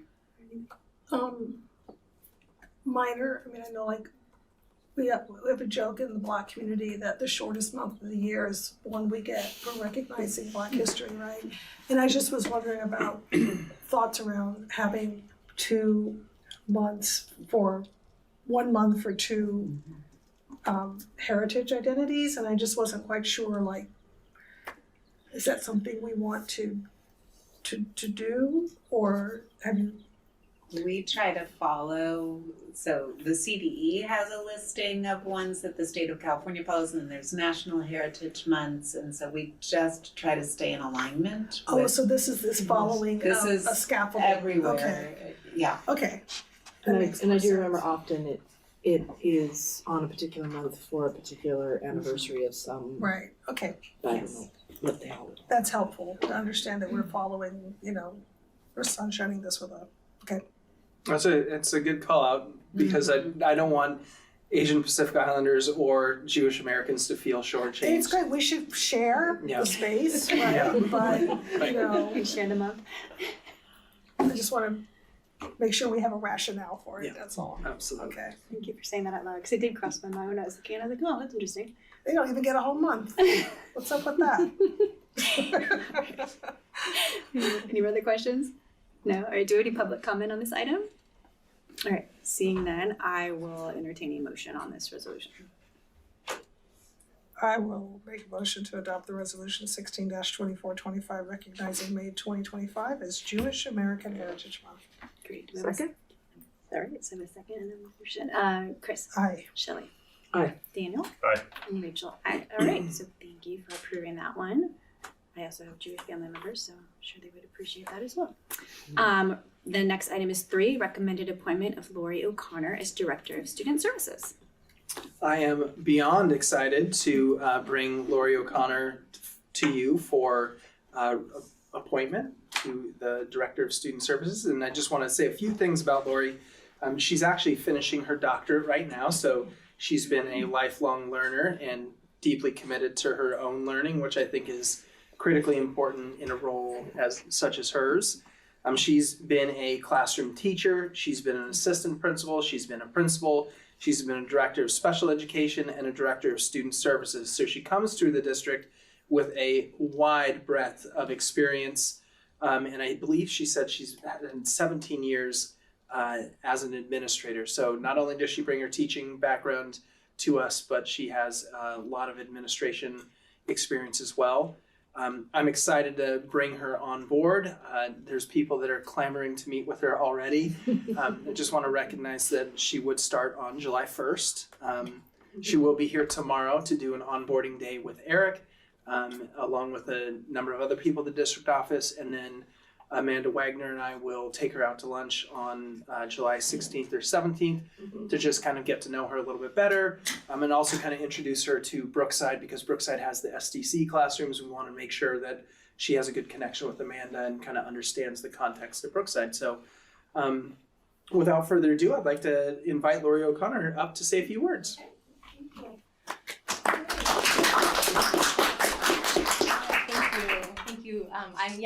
I'm absolutely thrilled to be joining the Ross Valley team, and ready to roll up my sleeves and get to work. I know that, and like Tyler just said, Eric and I are going to be meeting tomorrow, just so I can get sort of the lay of the land and start wrapping my mind around things. I'm really excited to get to, just looking forward to getting involved in the community. Being a part of Ross Valley. I'm actually coming from Rincon Valley, so I'm probably going to mess that up a couple times. And I look forward to meeting everybody, to collaborating with families and staff, so that we can always do what's best for all of our kids. So thank you so much. It's an honor to be joining you. Welcome aboard. Welcome. Yeah. So, I guess questions. Do we have any questions for Lori or for anybody up here? No questions? What district did you say you're at right now, or? Rincon Valley. Where's that? Santa Rosa. Oh, Santa Rosa. Yes, okay. and it's in the city of Santa Rosa. There's actually 7 school districts in the city of Santa Rosa. So a small district, about 8 schools. Okay. As the director of student services and special education. And that position's actually being eliminated next year due to budget cuts. So luckily, I really love this work, and I'm really happy that I was able to find Ross Valley. Great. Fantastic. Your experience, I assume, is quite broad in terms of the types of learning disabilities that a lot of the children face, from dyslexia and ADHD and other factors, and really excited to have, you on board to be able to capture, I think, really this group of parents that are just really hungry for service. And I just want to say thank you for coming into our district, and very excited to see as you roll your sleeves up to help everyone involved. It's a good place to be. Thank you. I can tell. Yeah, you're just sensing the great vibe around here. It's nice. Actually, Tyler said you can come about 6:40, but I'm like, well, I have to come at 5 because all the fun stuff's at 5. The kiddos and the great teacher celebrations and staff celebrations. So yeah, it's great. Well, I think the breadth of the experiences that you've had too is going to be also very helpful from a collaboration perspective, to be able to see through multiple different perspectives of a particular situation or need, and to be able to look at it from a lot of different points of view. I think that'll fit well with the kind of collaborative approach that a lot of work is done here through. So looking forward to it. I know. I think definitely it has to. Special education. All of our students in special education are general education students first, and so I think collaborating with the different departments to be able to make sure that we provide that as well, and just making sure that all the kids have what they need, and fine-tuning those things. So. Yeah. Well, I just want you to know that we're available if you ever need to reach out to us for any reason. Yeah. So I think we're a very collaborative board, as well as with Tyler, but with the other staff too. So I just wanted to sense that. That's great. Thank you. Yeah. Nice. We don't have any more questions. I'll let her come sit back down, and we can take public comment if there's any. Public comment. Yeah. Yeah. Okay. Thank you, Lori. Welcome. Do we have any public comment on this agenda item? No? Okay, then I'll bring it back to the board for discussion. Do we have any further discussion except for like yay? Wait, you know, I know like for me, I feel like there's this vibration of us being the best in class, whatever we do. We've got these awards coming to White Hill. We have distinguished school. I just think we have to, if we can elevate every part of our experience within Ross Valley, and you know, just no pressure. That's what I was thinking. Not taken. I'll give you 1 month. No. She's joking. Really excited about the new energy coming in and working with our kids. Yeah, I'm excited about this. Yeah, me too. And appreciate the apparent grace. I don't know what it feels like on the inside from hiring people and all of the staffing and stuff that I know that goes on in the background. But I'm appreciative of that.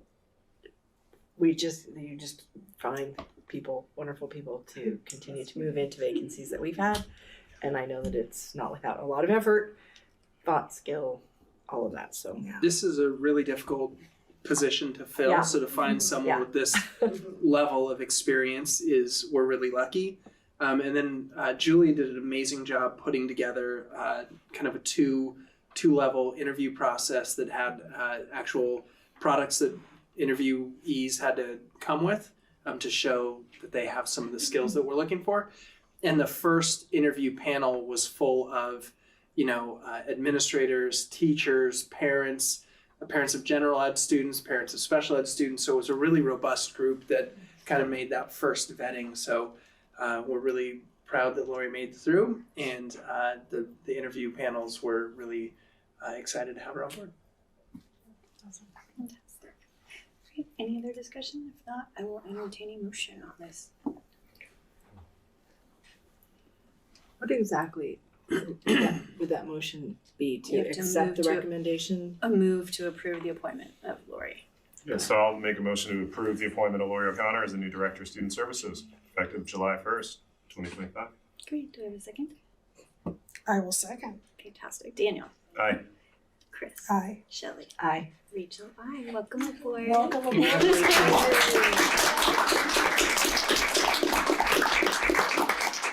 All right. And moving on, we have the public disclosure sunshining of the initial contract proposal for the 2025-26 school year for the Ross Valley Teachers Association to the Ross Valley School District. Now. Okay, go. Sorry, I stopped you earlier. No, sorry, I jumped. No, it's all good. Okay.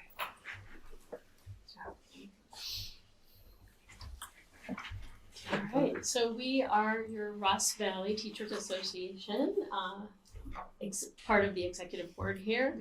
I'm Emma Beauchamp. I'm a White Hill art teacher and also a co-bargaining chair. I'm Tyler Higgins. I teach 5th grade at Wade Thomas, and I'm also the other co-bargaining chair. Christina Workman. I teach 3rd and 4th grade this year at Hidden Valley, and I am RVTA co-vice president. I'm Deanna Subtitles, 2nd grade at Hidden Valley, and I'm a co-president this year. Okay, you got the button.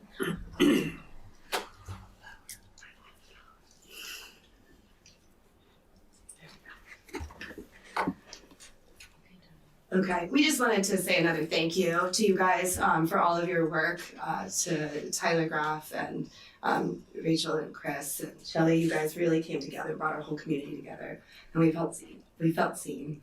And we're just really appreciative and grateful.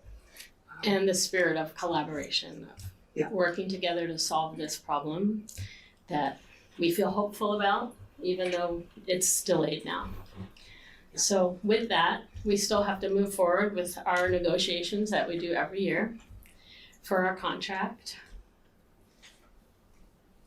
And this is to support our students. The Ross Valley Teachers Association is opening the following articles of the collective bargaining agreement. Article 5, work year. We seek to ensure a work year aligned with best practices so as to meet the needs of our students and educators. You get the long one. It's Article 6, hours of employment. We're seeking to ensure teachers have time to develop innovative lessons, analyze data, provide essential feedback to students and their families, and to differentiate lessons to meet the needs of each student. Article 4, health and welfare benefits. We seek to increase district contributions to member health and welfare benefits to attract and retain qualified professional staff. And good old Article 3, wages. We're seeking to increase compensation so that Ross Valley School District is competitive in the county in order to retain and attract qualified professional staff.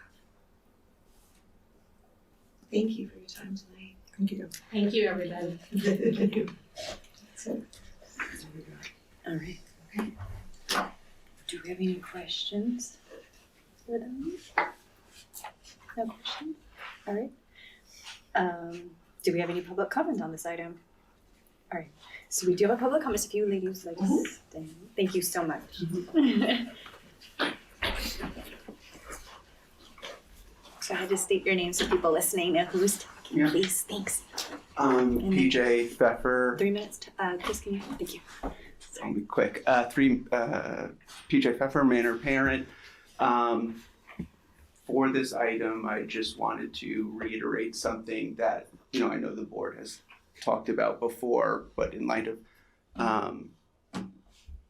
the cuts that the district is considering making, I just wanted to emphasize that the board and the district should think about the costs that aren't on the formulaic multi-year projections for attrition, replacing employees who leave for other districts, in the cost of hiring. That's not reflected in the on-paper projections, and we all know how those can be more or less accurate the further you go out in years. And I know that this board actually cares about the actual operational health of the district and the budget more so than what's on paper. And so when we think about costs that may fall off the budget in future years, this is one that's not actually on projections, but every time you lose teachers or staff or anything like that to attrition, it's costing the district a lot more than it was to retain them. Thank you. Thank you. Do we have any other public comment? No? Okay. Bringing it back for the board. Do we have any discussion on this item? Sure. Thank you for bringing that forward. I will entertain a motion on this one. Somebody wants to make a motion. I'll motion that we acknowledge the receipt of and Sunshine RVTA's initial proposal to the district for the 25-26 contract negotiations. Thank you, Daniel. Do I have a second? Second. Great. Daniel? Aye. Shelley? Aye. Chris? Aye. And Rachel? Aye. Thank you. If you are a teacher and you would like to leave, no offense if you bill. Thank you. Thank you. All right. And I had a note here to pause for a moment. Teresa asked if we could have a brief break and recess after sunshine again. So I'm going to do a brief recess right now. She really gets it. Sure. Yep. All right. Can you come? Yep. You sure? All right, and our next item is the recommended adoption of Amplified Desmos as 6th to 8th grade mathematics instructional program. So Julia, is this you? You the clicker? Yeah. All right, I am here this evening with Jamie Evans, who is our amazing 7th grade math teacher and math department head.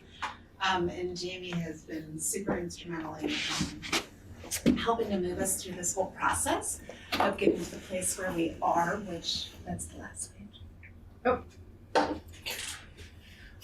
Great presentation. I don't have any questions yet, sorry. Which brings us to where we are this evening with a recommendation for a middle school math adoption.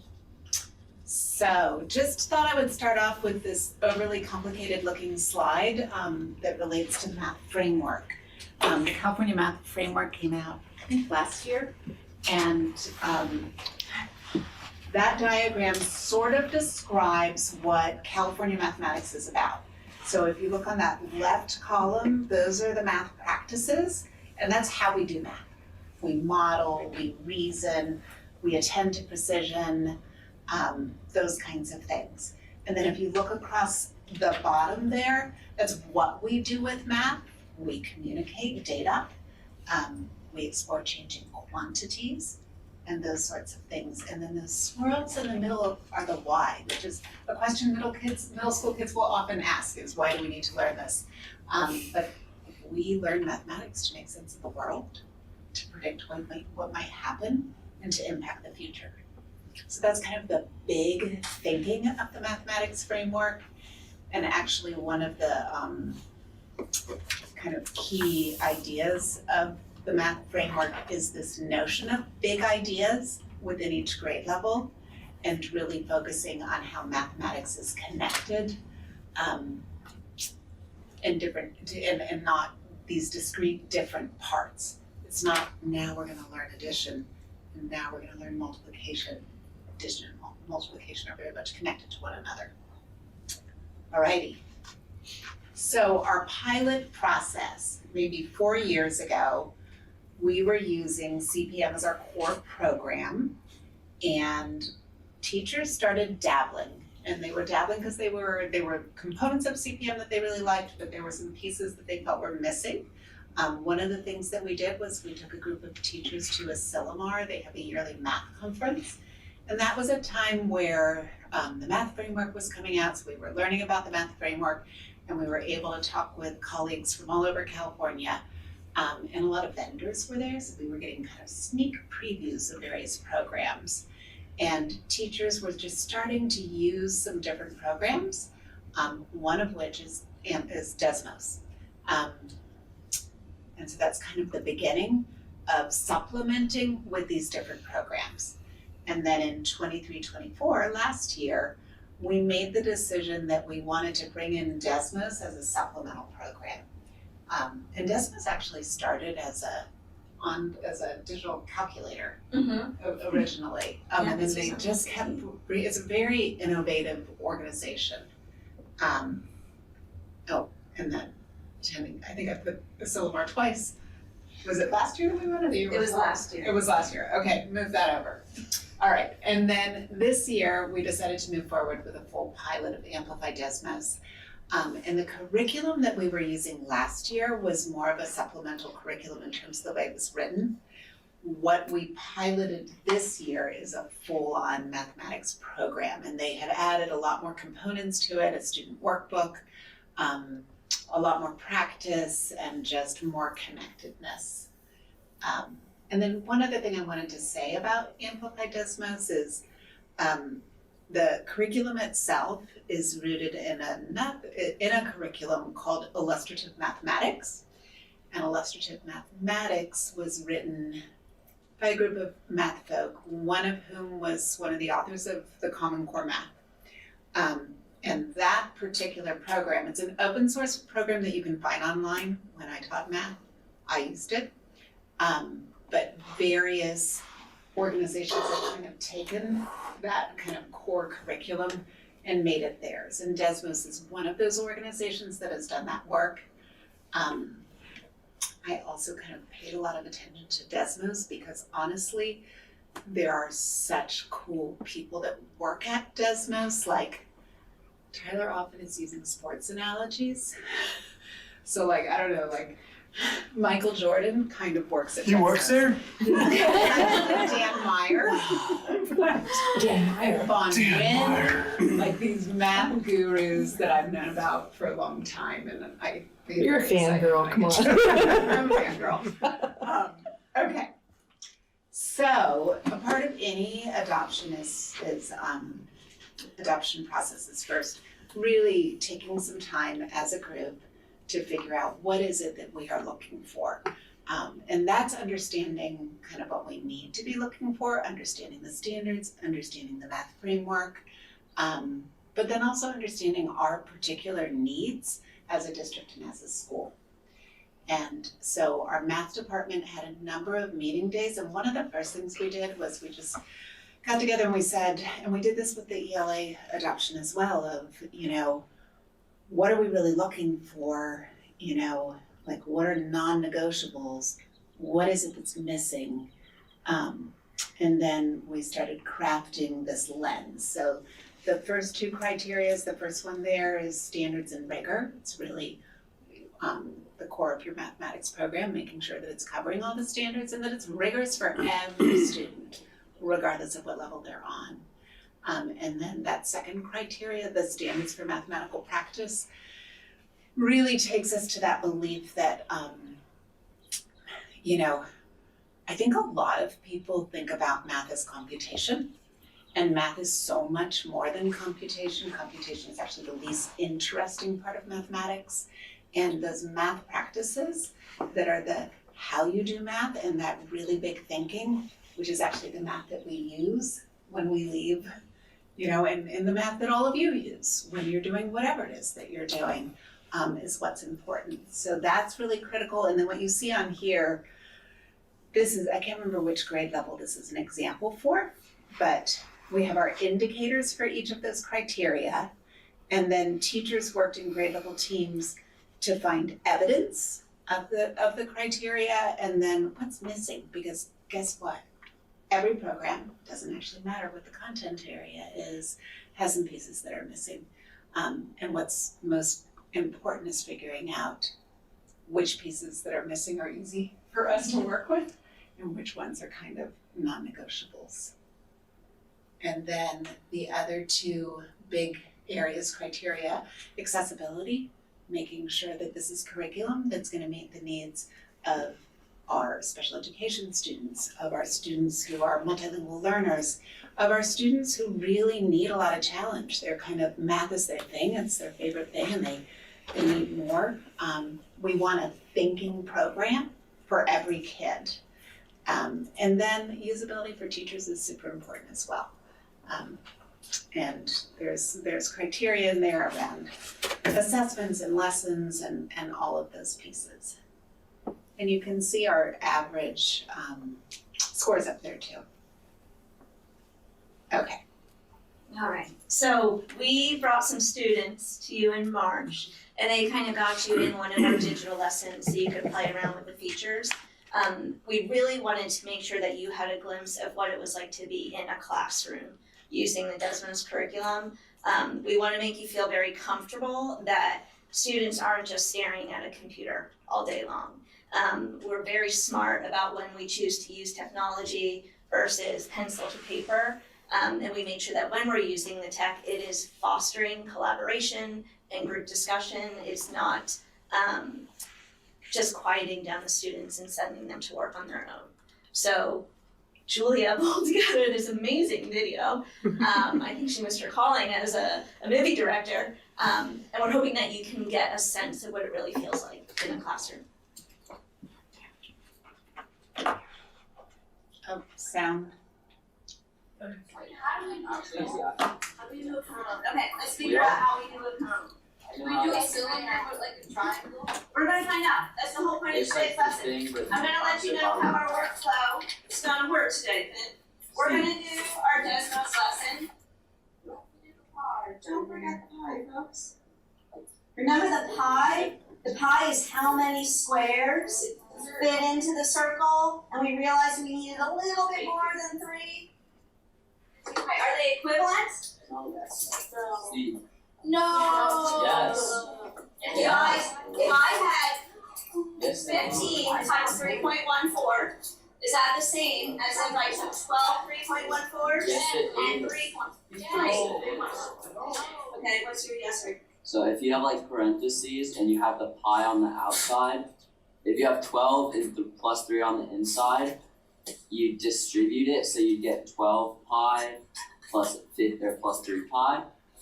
Then you can also add the 12 plus 3 to get 15, and then you count it by pi, so we would say. We're trying to make a prediction on what the exact volume is. And then we have some 8.05s, because the cone is the same size and shape as the many tiny cylinders on top of each other. And that reached 8.05. Okay, let's take a quick vote. I think it's time. I think it's that. We're either in the 8.5 camp or the 8.05 camp. Tell us why 8.5. Oh, because when you slide it all the way over and it looks more like a cone, it still has a lot of ridges, but just like they're not very big, and that's when it's 8.05. So I think when it would be all smooth, it would just make that 8. It is 8. So the volume of a cone is exactly 1/3 of the volume of a cylinder that has the same radius. I want you to work with your elbow partners on one Chromebook. So choose whose Chromebook you're going to use. That's time. Time is time.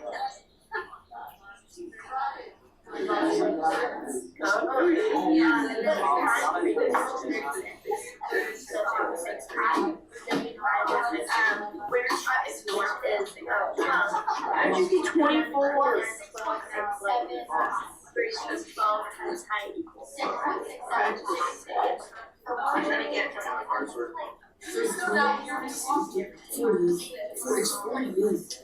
Yeah, it is.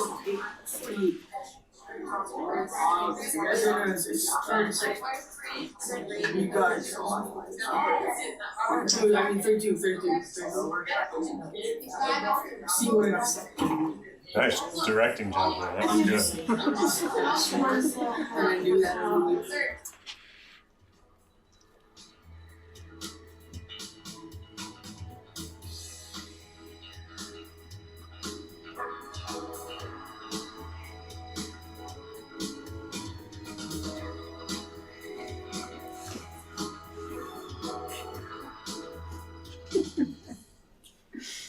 Even the music in the background. Really Well, engaged. Okay, I will help my daughter.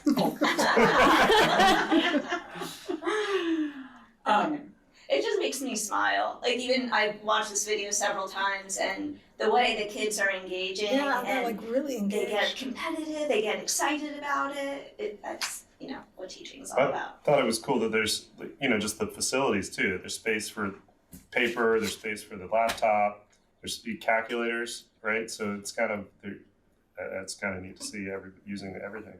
Yeah, I don't know if you could tell, it goes quickly, but Jamie is like looking at her computer screen and seeing all the students' answers there and able to respond to those. And so it takes a long time when you're facilitating a mathematics classroom to walk around and try to kind of get a sense of where everybody is.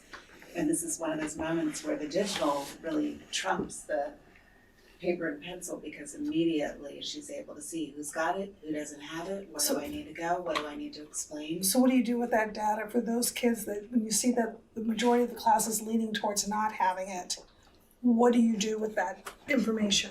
So if the majority is leaning towards not having it, I would typically do a class discussion around it and address it with everyone. Okay. I might pull a few different student examples where they're getting towards the right solution, and then I can display those and say, okay, let's take a look at this response. We're getting there. What could we add to this to make it a little more refined? And then we could start building off of like where someone is currently.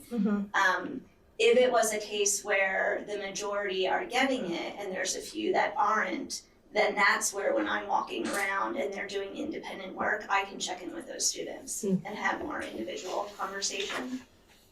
But to be able to gauge that on the spot is invaluable. Yeah. And it saves a ton of time being able to react quickly to that. Can I ask a question about looking at this and then extrapolating it to real world experience that you started the conversation with? I think about case studies, what people have to do to get consulting jobs or get into even Harvard Business School, for example. They have to have a case study. They're given mathematical data and they said, now answer the question, how many pencils are there in the world? I'm just throwing that out there. And the person says, okay, based on the data you've provided with the manufacturing numbers and such, how does this compute to that type of thinking? Is that the end goal? Yes, it definitely does. So Julia had mentioned the mathematical practices, which we always have in the back of our mind when we're doing the math. So one key piece that really helps is it gets the students thinking conceptually and being able to speak conceptually instead of just like algorithmically and regurgitating. So the models that are in the lessons, the ability to pull student answers and then encourage the students to build on that and lead them towards that really helps them to get used to talking in that way. Justifying their answers. They do a lot of critiquing each other, and you might have been able to tell we are fostering, an environment where we have these class conversations where there's no wrong answer, and we encourage each other to challenge one another and make each other better. So they get used to being on the spot and needing to justify their responses to answers. But math is absolute. How can there be no wrong answer? Because this is me being stupid. It might be a wrong answer to the question. Okay. But there's always a reason why they're responding the way they are. I see. And it's on the teacher to pull that out of them, to figure out what were you thinking when you said 5 instead of 25. Right. And there's always a connection or a sense making of that. There's something that they're correct about. It might not be the correct answer to the question on the board. And so what you're building is a mathematical confidence model too within this, which is key. It was like math is scary. And I thought it was in the video, the one thing that I was noticing around this area was when there was one student who was explaining and you were watching the stacks of cylinders and he was talking about how it was getting smaller and smaller, and then he's like, well, if you just kept going with that, it would eventually get smooth. So I think, and that was him explaining his thought process of if you kept with that pattern, eventually it would smooth out. So I think it would be this way, and it was a way, I think, of what you're talking about in terms of explaining that kind of reasoning. Yes, and if they develop that skill to be able to explain it, and they're doing it in an environment where they're collaborating with others, those explanations come together to develop the right answer. So it's not always the most important thing that you're right, but if you can explain to people where you're coming from and help them understand, there's more opportunity for effective partnerships and being able to collectively come up with the best solution. Yeah, there's like that intellectual malleability, but how does this transfer to high school? Have they adapted the same type of program, for example, at Archie or other high schools? Not the same. Well, actually, they're looking at Desmos, I think, for one of their courses, but the type of thinking, absolutely. Yeah, that's great. In fact, so it prepares the head them of the well. math department at Archie is a former White Hill math teacher, so there's that connection there. Fantastic. And the one thing we are definitely doing that I know is the same, we are able to leverage Desmos quite nicely into the building thinking classrooms model. And I know Archie has really gravitated towards that. Great. And, getting up at the whiteboards, thinking while you're on your feet, working in teams. So there's a lot of overlap there. That's great. That will be a direct connection. They'll be used to that. And I think the big difference between the way we learned math, which was like memorize the algorithm, try it 15 or 20 times, turn the homework in the next day, regurgitate it on the test, and then forget it after you've gotten your grade on the test. The conversations build fluency and build academic vocabulary, which you saw. And then the conceptual understanding helps kids actually make sense of the algorithm. So instead of just like knowing that x plus y equals 4 or whatever, this actually helps them internalize what that actually means. So then it'll last longer when they go to high school to do algebra or trigonometry. They actually can conceptually understand what they're applying as opposed to just memorizing the function and applying it. Yeah. How does this particular thing in the approach shift the way that teachers do student evaluations? aka gradient? Like how do you incorporate a student's thought process and argument reasoning, even if they don't get the answer right? Like how does that translate into the way that teachers do an assessment for students? So one, it really makes for more robust formative assessment during the lesson. There are exit tickets that tie back to the lesson, which is a little more, summative of their understanding at the end of the class period. But Desmos also comes with end of unit assessments and quizzes, which tie back to the curriculum. And it's actually one area that we have found we have had to invest a little bit of time to see more student thinking. Do we want to go to the next slide? I can get into that. Yep. I'm just going to go over to the adjustments column real quick. So the third item down on adjustments. So these are things that we have found that we need to tweak a little bit to the curriculum.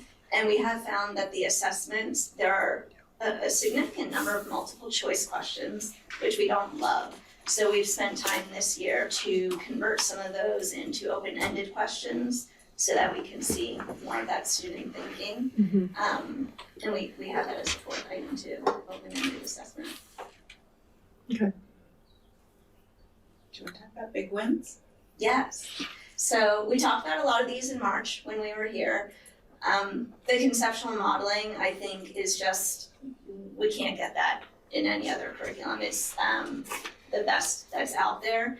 And you may have noticed in the video, it helps not only for the students to initially understand, but then for the teacher to continue to refer to it. So we were talking about pi, and I referenced them back to, remember when we learned where pi came from. We had our 3 squares, we realized that they could fit into the circle, but we needed a little bit more than 3. So it helps for the teachers to have that model too, to keep tying back to.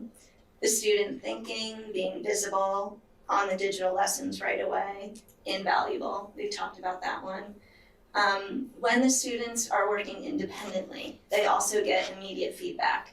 And that's what you saw when you were playing around in March. The screens will respond to the responses that the students put in real time, and the engagement. The students are they have a lot of fun with it. Do you notice that with this program, kids are more engaged than a program you've used in the past? Yes, absolutely. That's great. And I learned math at a time when everything was in black and white, so you have to forgive me for ridiculous questions. But when I think about and I selfishly have a White Hill kid, what does differentiated math look like? You know how the kids are testing for the more advanced math classes. Will this process be taught at different levels of learning? So the kids that test into the math? The accelerated math. Will they be using this at a higher level? Or they'll be using this at a faster pace. Faster pace, okay. So everyone will do the 6th grade curriculum. 7th grade is the first opportunity to be in the accelerated pathway. And then 7th and 8th grade cover 3 years worth of curriculum in 2 years. Okay. So we'll do 7th grade, 8th grade, and Algebra 1. So if they're successful with that pathway, they don't need to take algebra their freshman year. Right. At Archie, they go right into geometry. Great. So it's not, we don't go deeper necessarily, it's more just that it's faster. It's faster, okay. But you will have students who are ready to go deeper in that class, and then there are opportunities to do that. There's differentiated options. And this keeps collaboration at the same time, so you don't have these kids that are done and then they're sitting over here bored while everyone else is trying to figure things out. It seems to sort of keep everyone in a collaborative circle the entire time, which is great.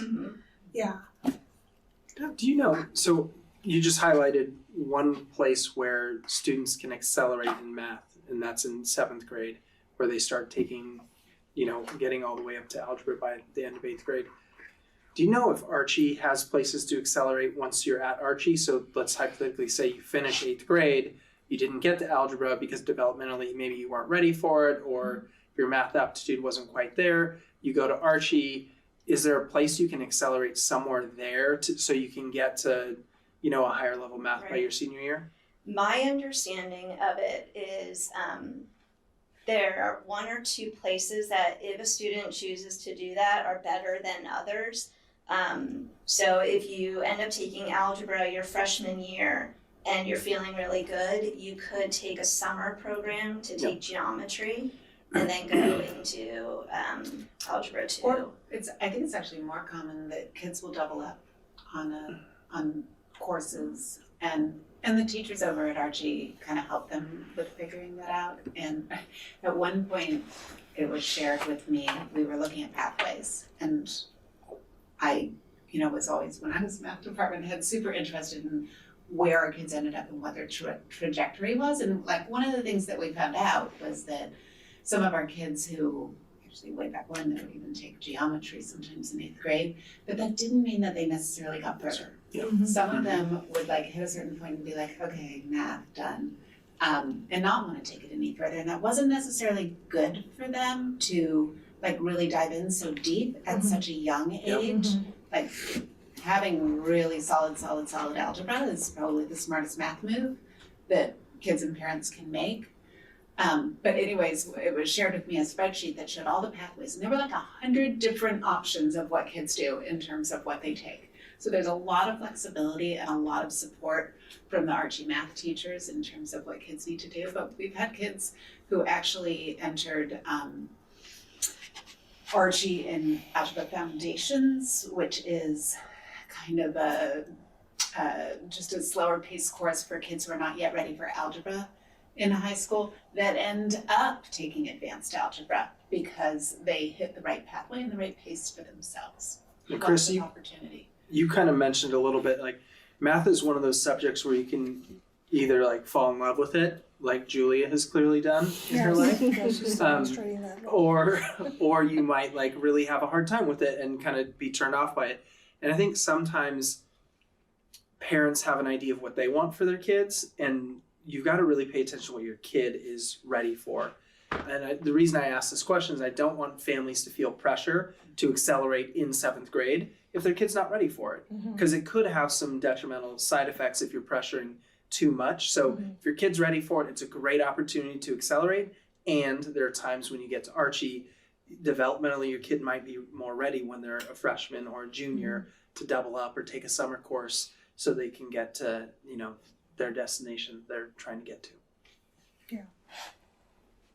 Is there any, going off of math, but looking at Amplify's website, they also do literacy, Spanish, English language. Is there any cost savings by bundling, like State Farm?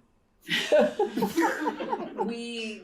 reading screener, the universal reading screener is on Amplify as well, M-Class. And I'm actually working on those quotes right now, and I'm not finding that I'm getting any kind of a crossover deal there, but there are other components in development. They're developing something called Boost Math, which is a differentiated program, and they're developing an M-Class version for mathematics, but they're not going to be ready until the year after next, and they would probably bundle those. Okay. Interesting. All right, do we have any more questions? Oh, I don't know. Are you done? Anything else you want to say about adjustments? Trying to think. Would you be interested? I just want to hit on the second one more time. We are, like I said, very aware of screen time concerns, and so Desmos is primarily digital. I'd say maybe 25% of their lessons are designed to be in the workbook and getting the students off of the Chromebooks. But as teachers, we don't feel like that's quite the right balance, so we do try to supplement some of those digital lessons with other means of engagement.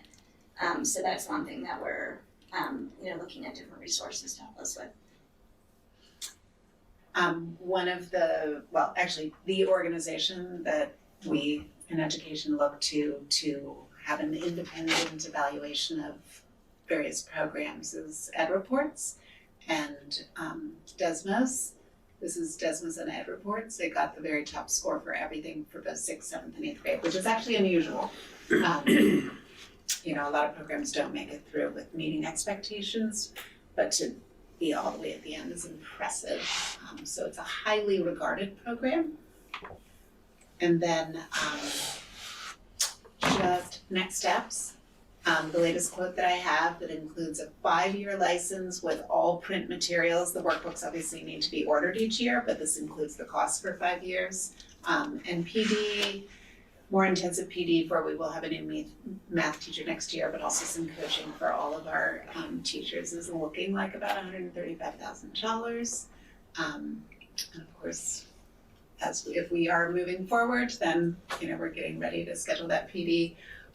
I threw this in here, I'm not gonna put the sound on, but Jamie was just talking about, the kids working outside of the computers and talking about, she referenced Building Thinking Classrooms, which is a book by Peter Lilienthal. Lilienthal.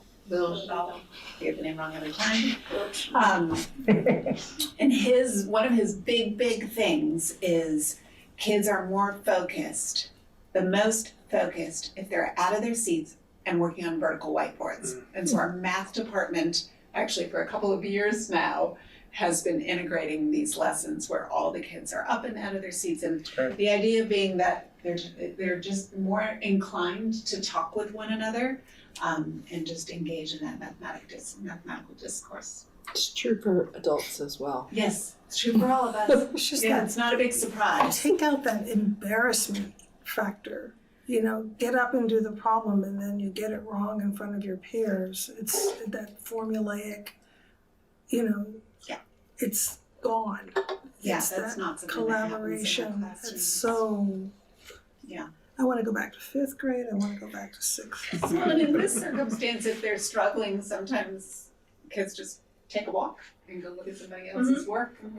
And We encourage them to look around and get ideas. And then from the cost perspective, the other curriculum is expiring this year, so that comes off our books and this enters our books, or what's the overlap there from that? Well, the other one, we had paid for multiple licenses ahead of time, so, but it is expired actually at this point.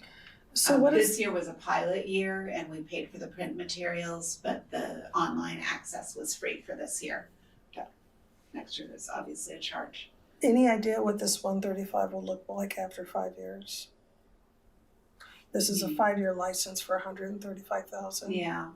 Does it Are they gonna play paradise and put up a parking lot? Meaning, Well, we could be purchase an 8-year license. This is actually something I really struggle with of how many years to go out and what makes the most sense. And because they usually do give you a discount if you go 5 years or 8 years. So yeah. How long have we used our last one? Like, what's the average lifespan of a 10 years at 10? least, right? The last one's at least 10 years. some of that depends too on the frameworks that come out from the state. So if they have a new math adoption at the state or new math framework at the state, then all the curriculum folks rewrite their curriculum and shift things. So did they do one of those recently, or it's actually in process? Yeah. Okay. We're adopting a little bit early. This will be one of the recommended programs. Right. I have zero doubt of that. But teachers were ready for a new program now, and we wanted to make sure we have that articulated curriculum 6A. Okay. So that we can move forward. can we buy an option? We're looking at using the block grant, art, music, and instructional materials block grant for this purchase. Okay. So one-time monies that cannot be used for other things. And that grant sunsets at the end of next year. So doing these adoptions now is kind of a wise thing to do because we're able to use one-time monies that are properly. So if we approve this tonight, are we locking you into this 5-year decision, or is this, You're just approving the program. Approving I the want to program. meet with Chris and Tyler to make a decision Okay. about years. All right. Yes, so staff, and Jamie, thank you so much. it's been incredible working on this with Jamie. She's an incredible leader. I love attending your math department meetings that always start with a math problem, which is just so great. Yeah, it's been a really great process, and it's hard work on the part of our teachers. There's a lot of learning that goes on and a lot of time and energy that goes into any pilot program. But we do indeed, staff recommends that board approve Amplified Desmos as our middle school mathematics curriculum. Thank you. Yeah. Do we have any more questions? No. Do you have any public comment on this item? Oh, we have public comment. I'm your public. No, I know. I have to say it anyway. If you just let everybody in the audience who's listening know your name, that'd be great. Thank you, Louise. Good afternoon. My name is Peter Berg. I am a parent of a student over at Wade Thomas Elementary. As a working professional in the technical sciences, I just felt it was important to assuage your concerns with how this software, how this method works with collaborative, how is it going to prepare our kids? And collaborative workspaces are predominantly how we work in the technical spaces. So I don't know Desmos, I don't know what they're teaching within the curriculum there, but the collaborative effort, I can say fairly confidently would be helpful in preparing their students for, what the world's gonna look like when they're ready for it. That's all I have to say. Thank you. Thank you. Thank you. Everyone's got each other's back. All right. Do we have any discussion up here from the board?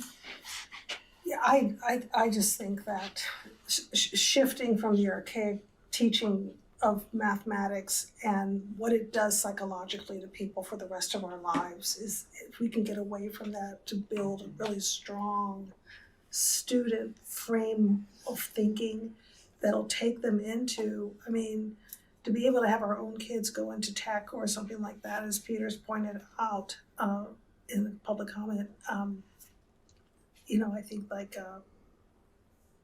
it's a win-win, Yeah. It's a win-win.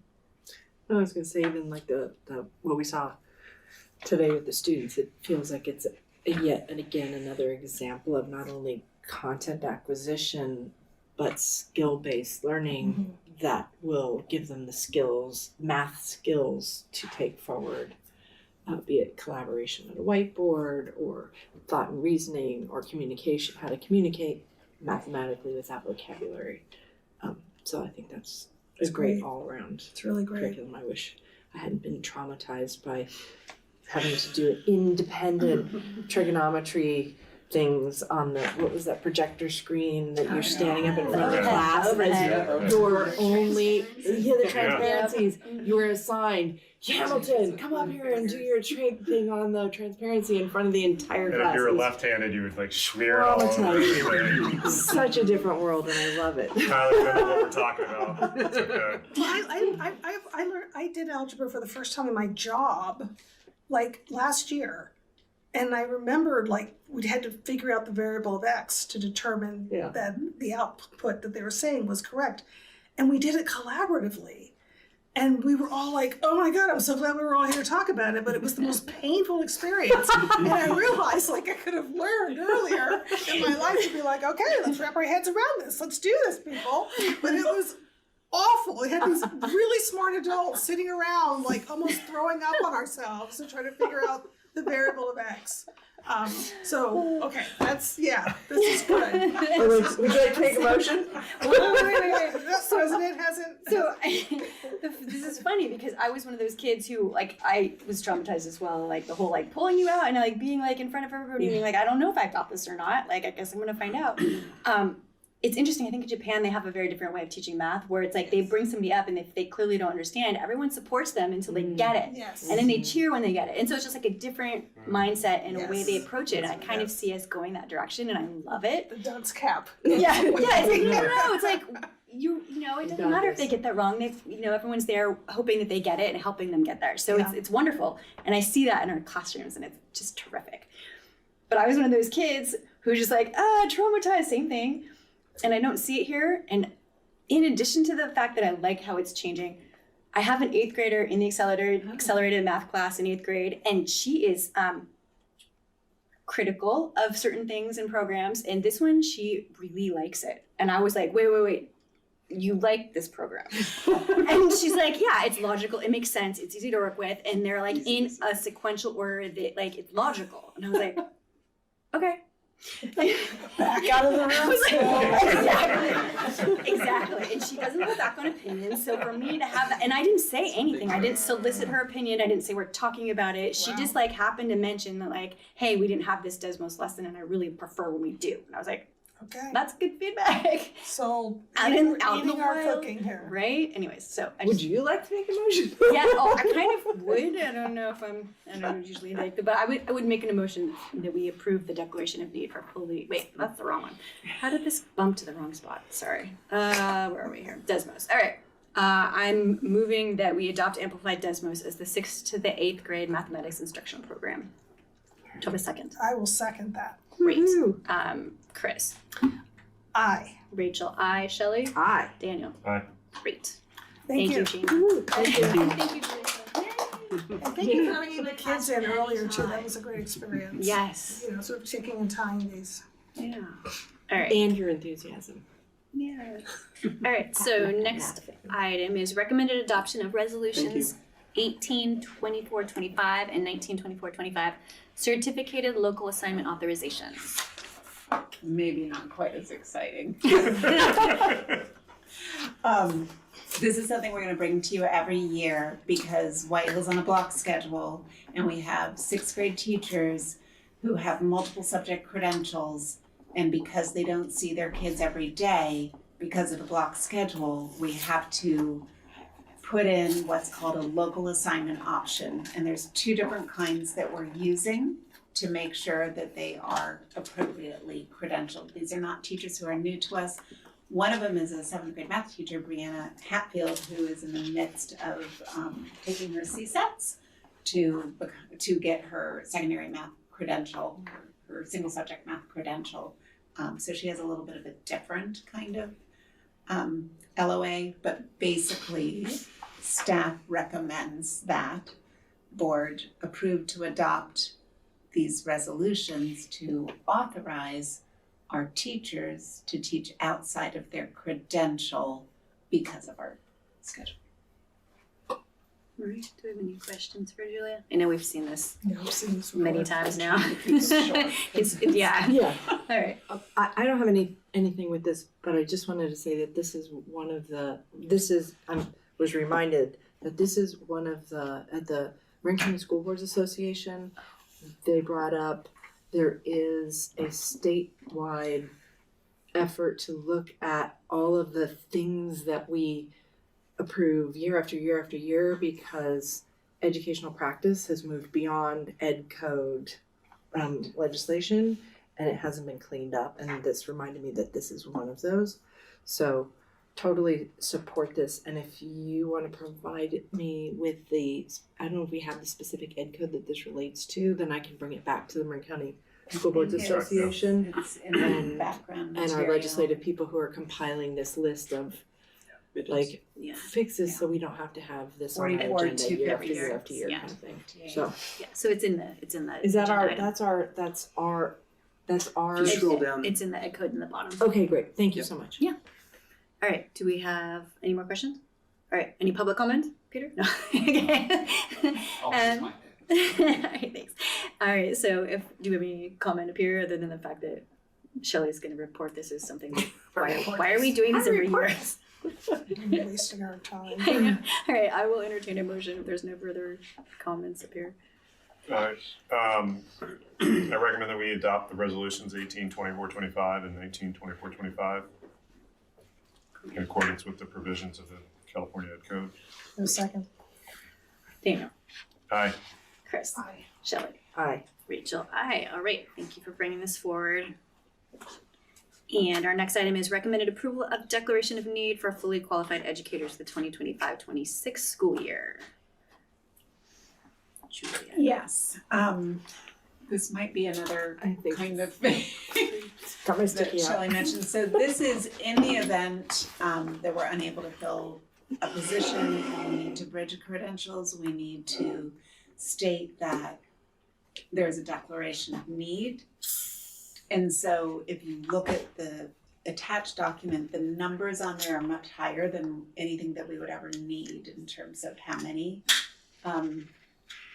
we're going to need to bridge, but it's required that this be in place. And so this is another thing that we bring every year so that we can move forward with hiring teachers and placing them in classrooms. Makes sense. So staff recommends that the board approve the declaration of need for fully qualified educators for the 2025-26 school year. Do you have any questions for Julia? No? Seeing no public comment? All right, do we have any discussion up here from the board? All right, I'll entertain a motion on this. I will make a motion to recommend approval of declaration of need for fully qualified educators for the 2025-26 school year. Fantastic. Do I have a second? Second. Great. Chris? Aye. Shelley? Aye. Daniel? Aye. Rachel? Aye. All right. Thank you for bringing that, Julia. Our next item is recommended approval of a new classified job description, transitional kindergarten aide. This is Okay. rock, paper, scissors. I'm excited that we have this new job description for a TK aide. And I think overall the important thing is to note is that in TK, the class size, the student to teacher ratio or student to adult ratio is 10:1. And class size max is 20. And so every TK classroom has a full-time aide. And one of the things that we know as our kids are getting younger and younger in TK next year, we may even start the year with a few kids who begin as 3-year-olds and turn 4 at the very beginning of September.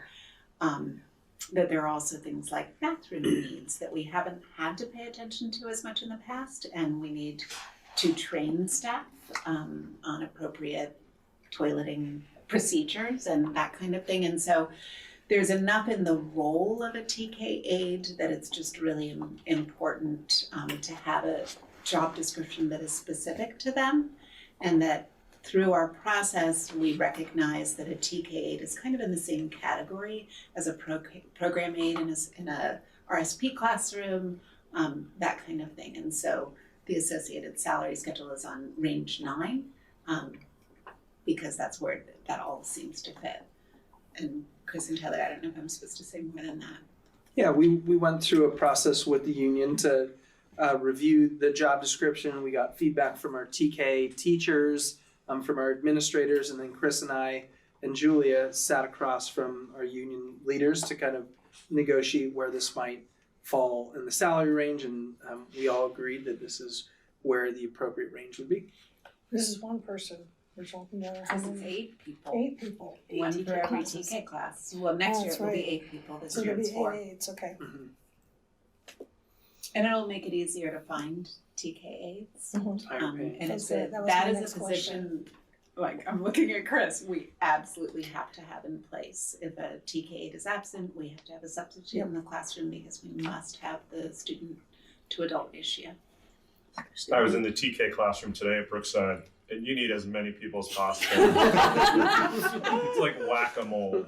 I mean, it's so much fun, and it would be incredibly exhausting. And imagine we're gonna have 40 TKers on pretty much every campus. It's so great. Lots of It's really joy. fun. Lots of joy. All right. Do we have any questions for Julia? So staff. If I could just add one more thing. Sure. This job description will take effect beginning with the next school year. 2025. 2025, 26. Okay. So we recommend approval of a revised job description and reclassification. Oh, I'm looking at the wrong one, sorry. Not the only one, yes. Of a new classified job description for TK, transitional kindergarten aide. Great. Do we have any public comment? All right. Seeing none. All right. Any further discussion up here at the board? In my former life on the board of a preschool here in Marin, like the salary range is like what they're getting paid also at a lot of preschools. So maybe there's a way of, attracting other people. To your point about hiring, this is what a lot of preschool teachers were being paid. I don't know if the hours are the same or if the benefits are the, whatever. But that's right in line with what we were paying at the local preschool. All right. Any further comments here? All right, I'll entertain a motion. Yeah, I recommend we approve the new classified job description, transitional kindergarten aide. Great. Do I have a second? Second. Thank you. And Daniel? Aye. Shelley? Aye. Chris? Aye. Rachel? Aye. All right. We have a new description for that. Thank you so much. Our next item is recommended approval of a revised job description and reclassification, staff assistant student services. This is a mouthful. It's another mouthful. So I'll go ahead and take this one. We have within our California School Employees Association contract, we have an article that allows for staff members, current staff members, to request a reclassification review. And we have, I must have turned it off, sorry about that. They have to request it by February 1st of each year. And so you don't get a lot of them, but we did receive one this year, and it came from our staff assistant student services this year. And we convened a committee, members with both Tyler and I on the administration side and members of CSCA, and took a look at the request and looked at what their job description is and found that there had been a lot of movement and changes in the job since the last time the job description had been reviewed. And so we made revisions to the job description and then took a look at, did that then reclassify the pay grade as well? And based upon the conversations in the room, we decided that it did in fact warrant an increase in the pay grade. So what we're requesting that you approve this evening is both a revision to the job description as well as a pay increase. And I don't know if there's any more to add, Tyler. Nailed it. Is there a mechanism for reviewing job descriptions, just generally speaking, like every X number of years, so it doesn't have to rely on a person in that job saying, hey guys, this is not applicable anymore, or no? We do have a process, and we have gone through that process already for the first wave of job descriptions. And so if you went back over the last year, you would notice that we brought forward a number of job descriptions at different times. Okay. And we have a few more that are going to be coming to you in the next month or so. Okay. So this is in addition to that regular Yes, process? that's correct. Okay. And so Great. I believe we still have another group of them to start the process on, but yes, we've done a large number of them recently. Great, thank you. And if at any time management sees that someone's working out of class or their job is expanded, management can recommend to that process, or if we're hiring someone new and we're kind of looking at the old job description and want to add things to it, we can change it that way as well. So, and Marcy was really great at updating these as she went on. As you know, she was a master at HR, so she was all over this. Great. And I would like to also add that this is a normal process in most CSCA contracts as well. All right, do you have any more questions?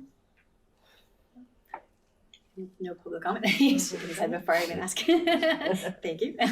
Any comment up here on the board or discussion? No? Okay.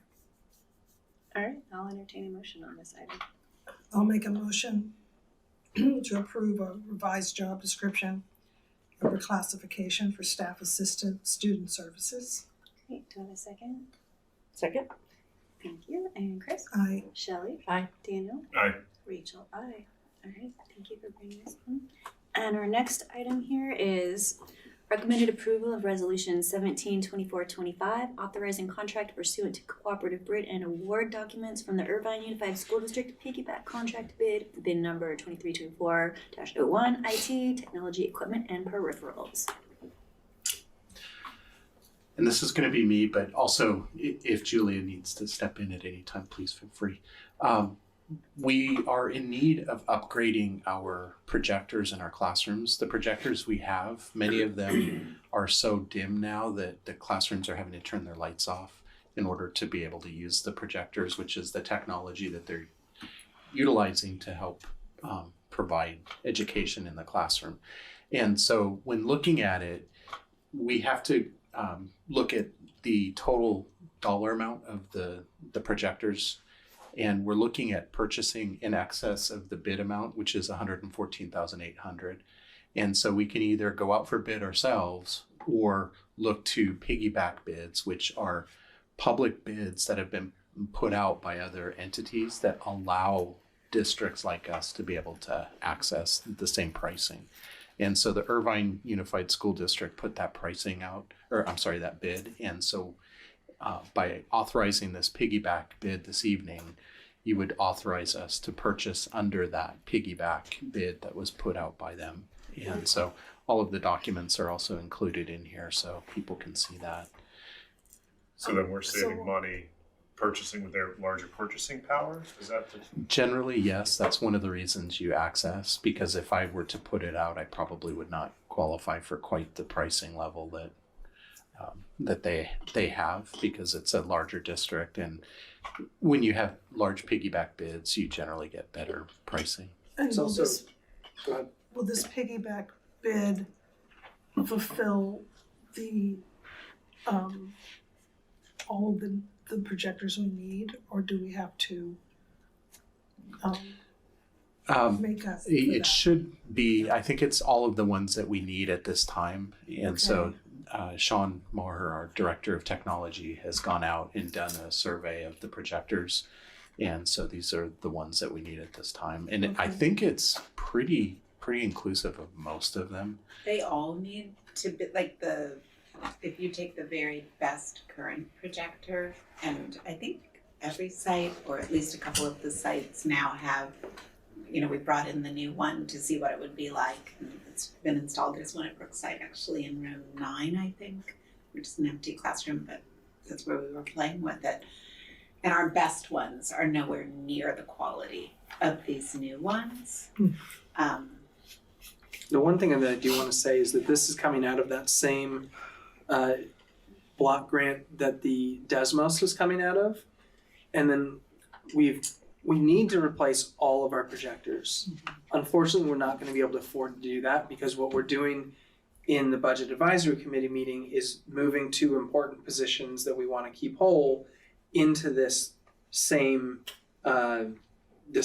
grant, which is essentially pushing out some of the projectors. So when we're making the cut, we are making a cut, potential, and we're bringing this to the board on June 4th for approval, to some of the projectors. So we're not going to be purchasing all the projectors that Sean wants, but we're prioritizing the most dilapidated ones and moving down from there. So what about installation cost? Is that included? I believe Sean our does staff the is doing Sean does the installation. He says it takes about, he says he'll get quicker at it, but so a little bit over an hour. Okay, all right, so we have someone who can do that. And in my previous district, one of the things that we would try to do is simply replace the bulbs in these projectors. And it's generally at a cost of about $300 a bulb, so they're pretty pricey. And as the projectors age, even replacing the bulb doesn't get you the level of brightness. And one of the advantages of these particular projectors, is my understanding, is they're a type of a laser projector that no longer has the bulb in it. So, yeah. Okay. How do you find out about these piggyback bids? You generally ask vendors if they have an access to a piggyback bid, and what they do is they send you the information, and then I just do more research and pull it out. Cool. And the piggyback, the last thing I'll say, the piggyback actually just saves our staff time. So we might get a different price, but really it's the process of going out to bid and doing all that, like, it takes a ton of time. And as you all know, our business services department is, a skeleton crew. So anytime we can save time, this is a great way to do it. And if another school's piggybacking, it doesn't demote our ability to piggyback as well. You can have several institutions piggybacking off of this. Okay. Yep. Okay. Any more questions? All right. Any public comment on this item? like the idea, we're bearable, lasers don't break down as much. It's a good call. Awesome. All right, any discussion up here from the board? Any more Austin Powers, please? Okay. I will entertain a motion on this resolution. It's getting late. Make a motion to approve. All right, thank you, Shelley. Do I have a second? Back bed. I'll second it. All right, Shelley. Hi. Chris? Was it you or Daniel? Daniel. Sorry, Daniel. Aye. Sorry, Chris. Aye. Rachel, aye. All right, so moving on, we have consent actions. Do we have any questions, comments, feedback on this before we make a motion on it? Do you have any public comment on any of the items in consent? No, good to me. All right. Any discussion? No? Otherwise, I will entertain a motion on this. I will make a motion to sweepingly approve all of the consent actions under G, 1 through 6. Fantastic. Do I have a second? Second. Thank you. Chris? Aye. Shelley? Aye. Rachel? Aye. All right, so we've moved consent. And board business. We have committee updates and reports and announcements by trustees. Who wants to go? I'll say they had the White Hill took their chorus, jazz band, orchestra to the competition down in San Jose, where their awards were given to at Great America. The jazz band won first place. The band did very well. They took second in their class of 2, but yet they were given some very great feedback. And overall, White Hill, with the guidance of these amazing teachers, showed up and represented, and it was a very good day. Have they been doing that have they been going to the competition Yes, every every year? year. Yeah, that was like the 4th year. The first one I missed, actually. Okay. But yeah, I did hear that they had a couple superiors in the jazz band. They They did. won the overall for jazz. They won the overall for jazz. It was very good. Very excited about that. Yep. Anybody else? I'll be at Dominican all day tomorrow for the Golden Bell celebration. So helping with setup and kind of crowd, shepherding the crowd. So Thank you. If anybody went, it was fun last year. I don't know if you guys are gonna be there. Yep. It's super nice. Everybody loves it. It's a pretty building. So yeah. Awesome. Tomorrow. I was in the JLAC and E2 meetings this last time. May revise is out, so the legislative advisory was kind of what was happening with the budget stuff, but we'll talk about that later. I'm sure you guys are all up to date on that as well. Is there any other legislative? There's nothing else that comes to mind. If any, I'm sure you guys, staff will bring it up. What comes to mind? If there's anything else completely relevant here, with the efficiency and effectiveness again around shared services. This is the annual kind of planning thing on what the group was going to continue to look at.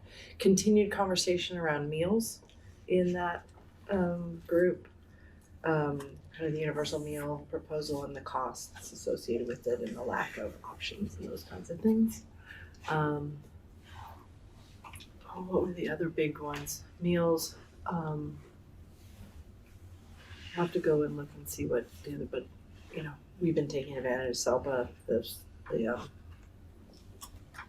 that collaboration, so nothing else. And if I've forgotten anything, I think, Tyler, you attend most of those as well, which is great to have that. There was the conversation around the overlap between what's discussed at the superintendent's monthly meeting and what happens with the Marin County School Board Association Efficiency Effectiveness Shared Services Group, overlapping with just general Marin County School Boards Association. Oh, there was a conversation, Julia, I think, around curriculum adoption and how much intercommunication there is between districts when different districts are doing curriculum adoption to share that information. But it sounds like, again, that's happening at the collaborative meetings of staff, not necessarily at the school board level meetings. So it's good. It was nice to hear that there are these other collaborative we have a meetings going monthly on. county meeting where Yeah. we both get together, but then there's also a group of us that meets on the side around about once every 2 months just to like really dig in and find out what folk are doing. So on the one hand, I think it was great that whenever something came up from this school board, school trustee, it was like, oh, well, the staff over here are working together on that, and the superintendents are working on.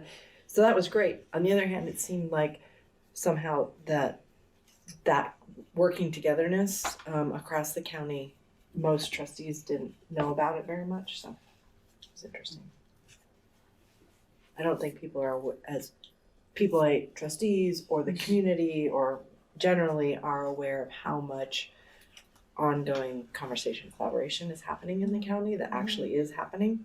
Mm-hmm. So I think there's a big delta between shared services in the way like Julia's working with Larkspur Corte Madera on a curriculum adoption, right? Like that's a really great collaboration.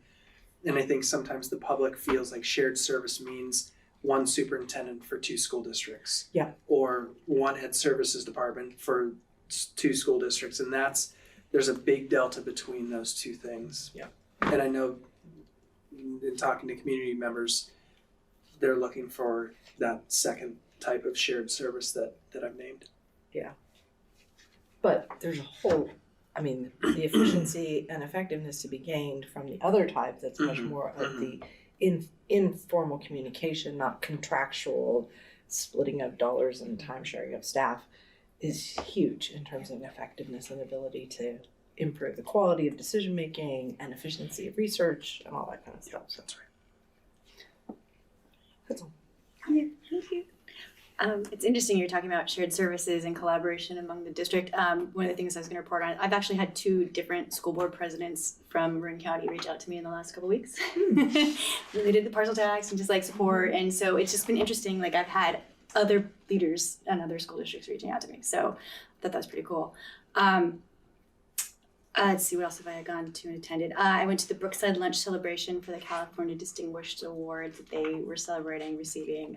That was really fun. It was just nice to sit and hear what they were talking about and, how it was just interesting to sit with them and hear what they had to say, especially because it was like the week after the parcel tax. So it was nice to hang out with them and answer questions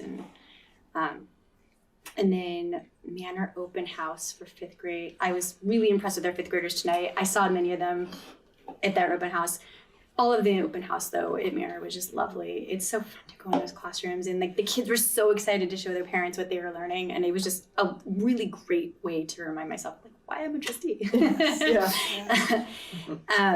I went to the Yes Major Donor event that they had. Like it's a thank you event, but it's really cool. They've invited students to come and perform. And so they had a student who was in one of the plays come and give her thing from Into the Wild, it blew me away. I haven't seen Into the Wild, so I had no idea what I was in for. And she came in costume from the Yes, the Yes loaned her the costume for it.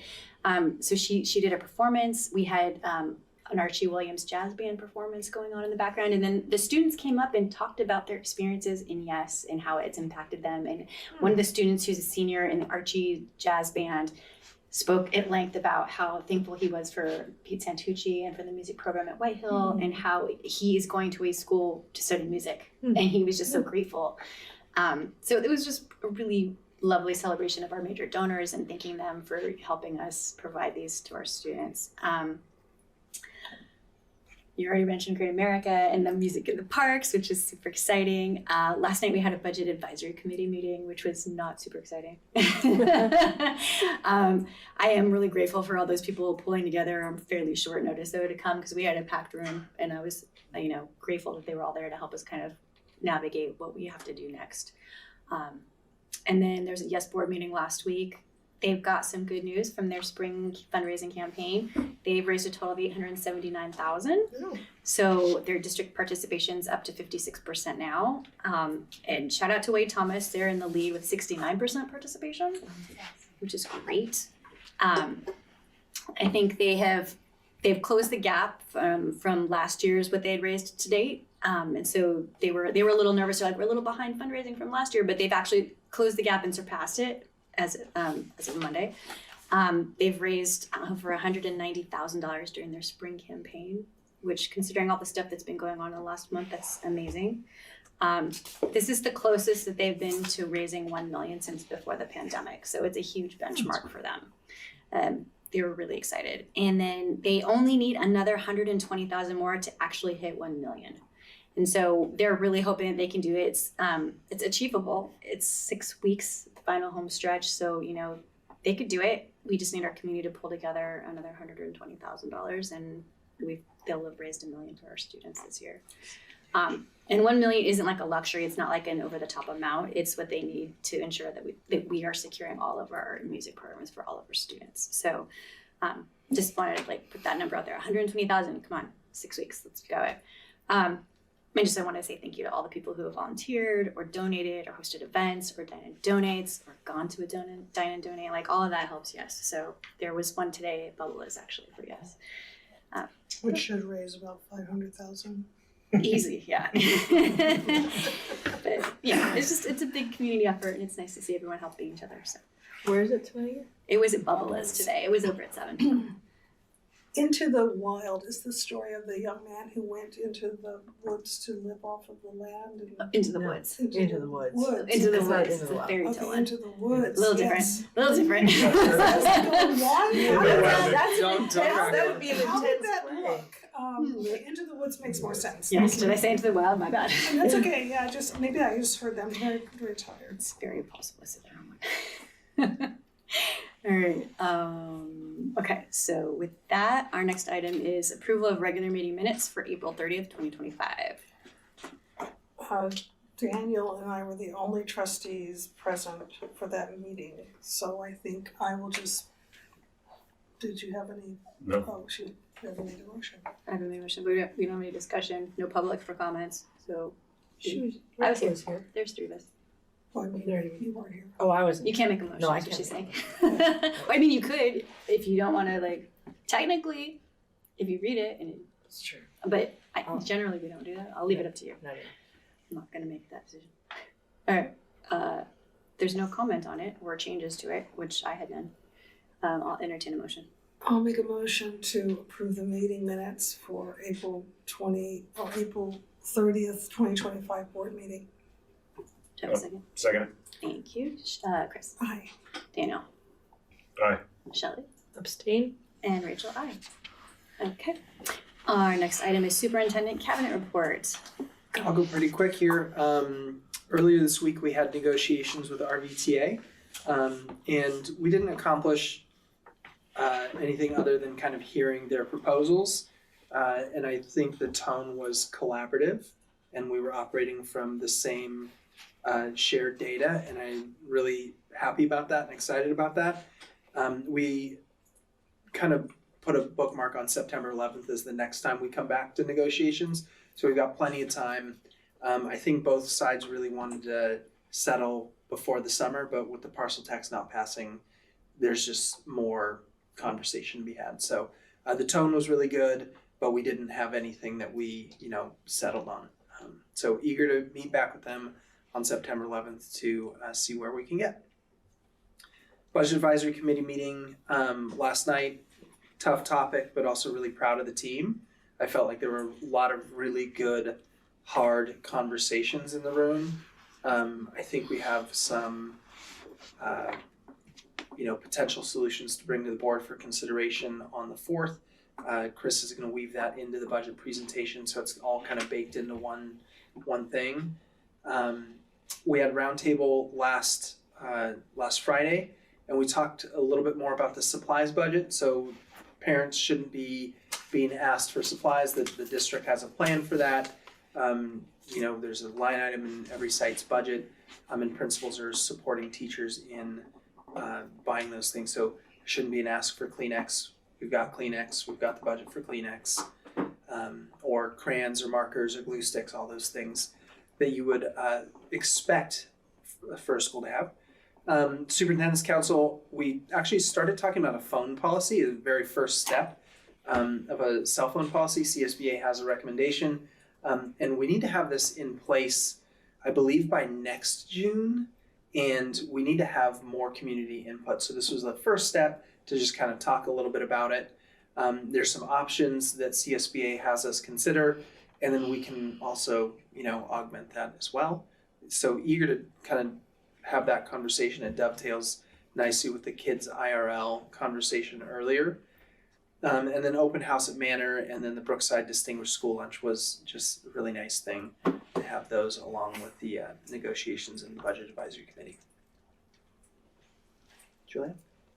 Yeah, we have release day coming up on Friday for our ELA pilot team. It's been a long time coming, and so really excited to see. I'm sure the day will go very well. We have an incredibly thoughtful group of teachers, and so, but eager to see what the result of that day is in terms of recommendation. We're moving forward. We're not moving forward. And HR, definitely making progress. There's only 3 open certificated positions, and we started with 15. So I need to feel good about that, but I still have this level of anxiety for filling these positions as summer comes closer. But we are making progress. You saw under consent, we hired a math teacher for Whitehill. That's not an easy position to fill, and I'm really excited about this person. So that's terrific. And really just enjoying, I'm spending a lot of time at Manor, and I'm really enjoying kind of being substitute principal and just hanging out there. And at Brookside, I subbed out for Danielle Diaz. Saw little Charlie there. I'm sorry. He was terrific. They were adorable. So that was fun. I actually haven't subbed in a class in a while. It was so that Danielle could join her colleagues in reviewing the ELA curriculum. Chris? Today was the presentation of the May Revised by School Services, so I have information on that we'll be presenting at the June 4th budget presentation. And as Tyler mentioned earlier, we'll be incorporating a lot of the information that we shared last evening with the Budget Advisory Committee also as part of that presentation. And then moving on, we are in the maintenance department. We're preparing for our promotion ceremonies. It seems far off, but you blink and they're here. And so I just wanted to make sure everybody knows that that's starting right now for us in earnest. So, and we're excited for it, just as we are every year. It's a really special time of the year for us. Thank you. All right, and with that, we'll move on to meeting review, future board topics, and board direction. Do we have any comments? I do like the idea of adding the kids' IRL cell phone discussion to a meeting in the future. There's a couple people I can think of at different schools that would be good to have as liaisons too. Yeah. Yeah. Would you like me to, something I've been thinking about because we've talked a little bit about this earlier in the year, of doing a parent workshop or two next year kind of focused on tech use and cell phones. And I mean, it's just a tough subject, especially 4th and 5th grade and above. I can bring something to the board just for discussion, or I can go out to the community, get some things, and then bring that to the board for discussion. I'm happy to go whichever way you'd like. I was just gonna say, I think if the community knows that there's an upcoming decision, that also might be a good kind of focal point or some sort of attractor. Not that people don't already have their own opinions and want to talk about it, but it also, I think, would be helpful to connect it as a process. However it makes sense for you, whether you want to do a few, come to discussion, do a few more, but having some sort of process that's tied together and includes whatever decision you have to Screen make. Sense and this woman Dabney, who's in Mill Valley, has a tremendous amount of resources.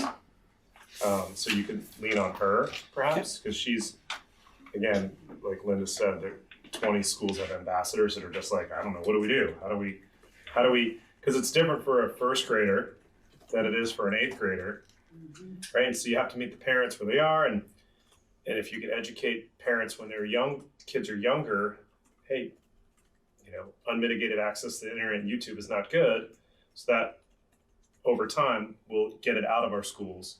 Just like cigarettes, it goes back, it's just like cigarettes and seatbelt use, right? We all remember those days, right? So the more you can do early education, you know, you'll start realizing, hey, this isn't healthy in all forms. Yeah, and the problem, I think another thing that could really be helpful along those lines though is just as we have started to rebuild this cohesive community, say around Measure E, getting community buy-in, especially for the middle school parents, to collaboratively and maybe even unsigned contractual agreement that we won't do this collectively. Because all it takes is one or two parents, and then it's just everyone's TikToking on the bus in the morning.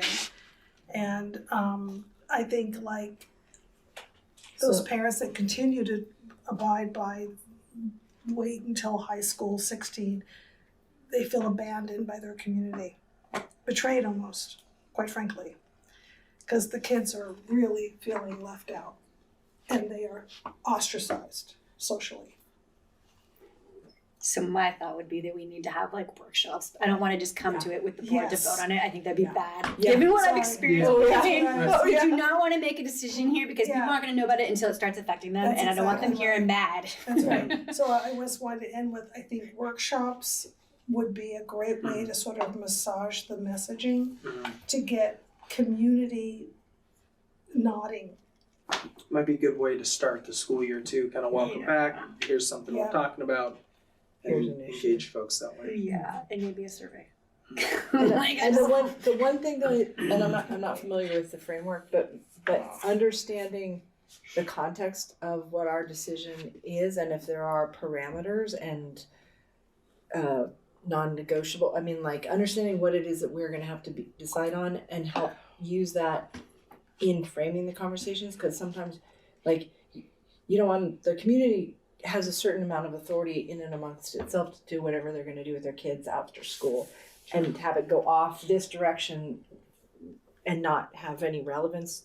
Again, I'm just saying this not knowing what kind of decision we're going to have to make, but somehow having that out in front of like, here are the parameters from what we have to decide regarding from the state, and here's the non-parameters of what we can do above, beyond, under, over would be and there's helpful. like school policy about cell phone use on campus, and we already have a policy, the board policy, and essentially we're updating and revising that.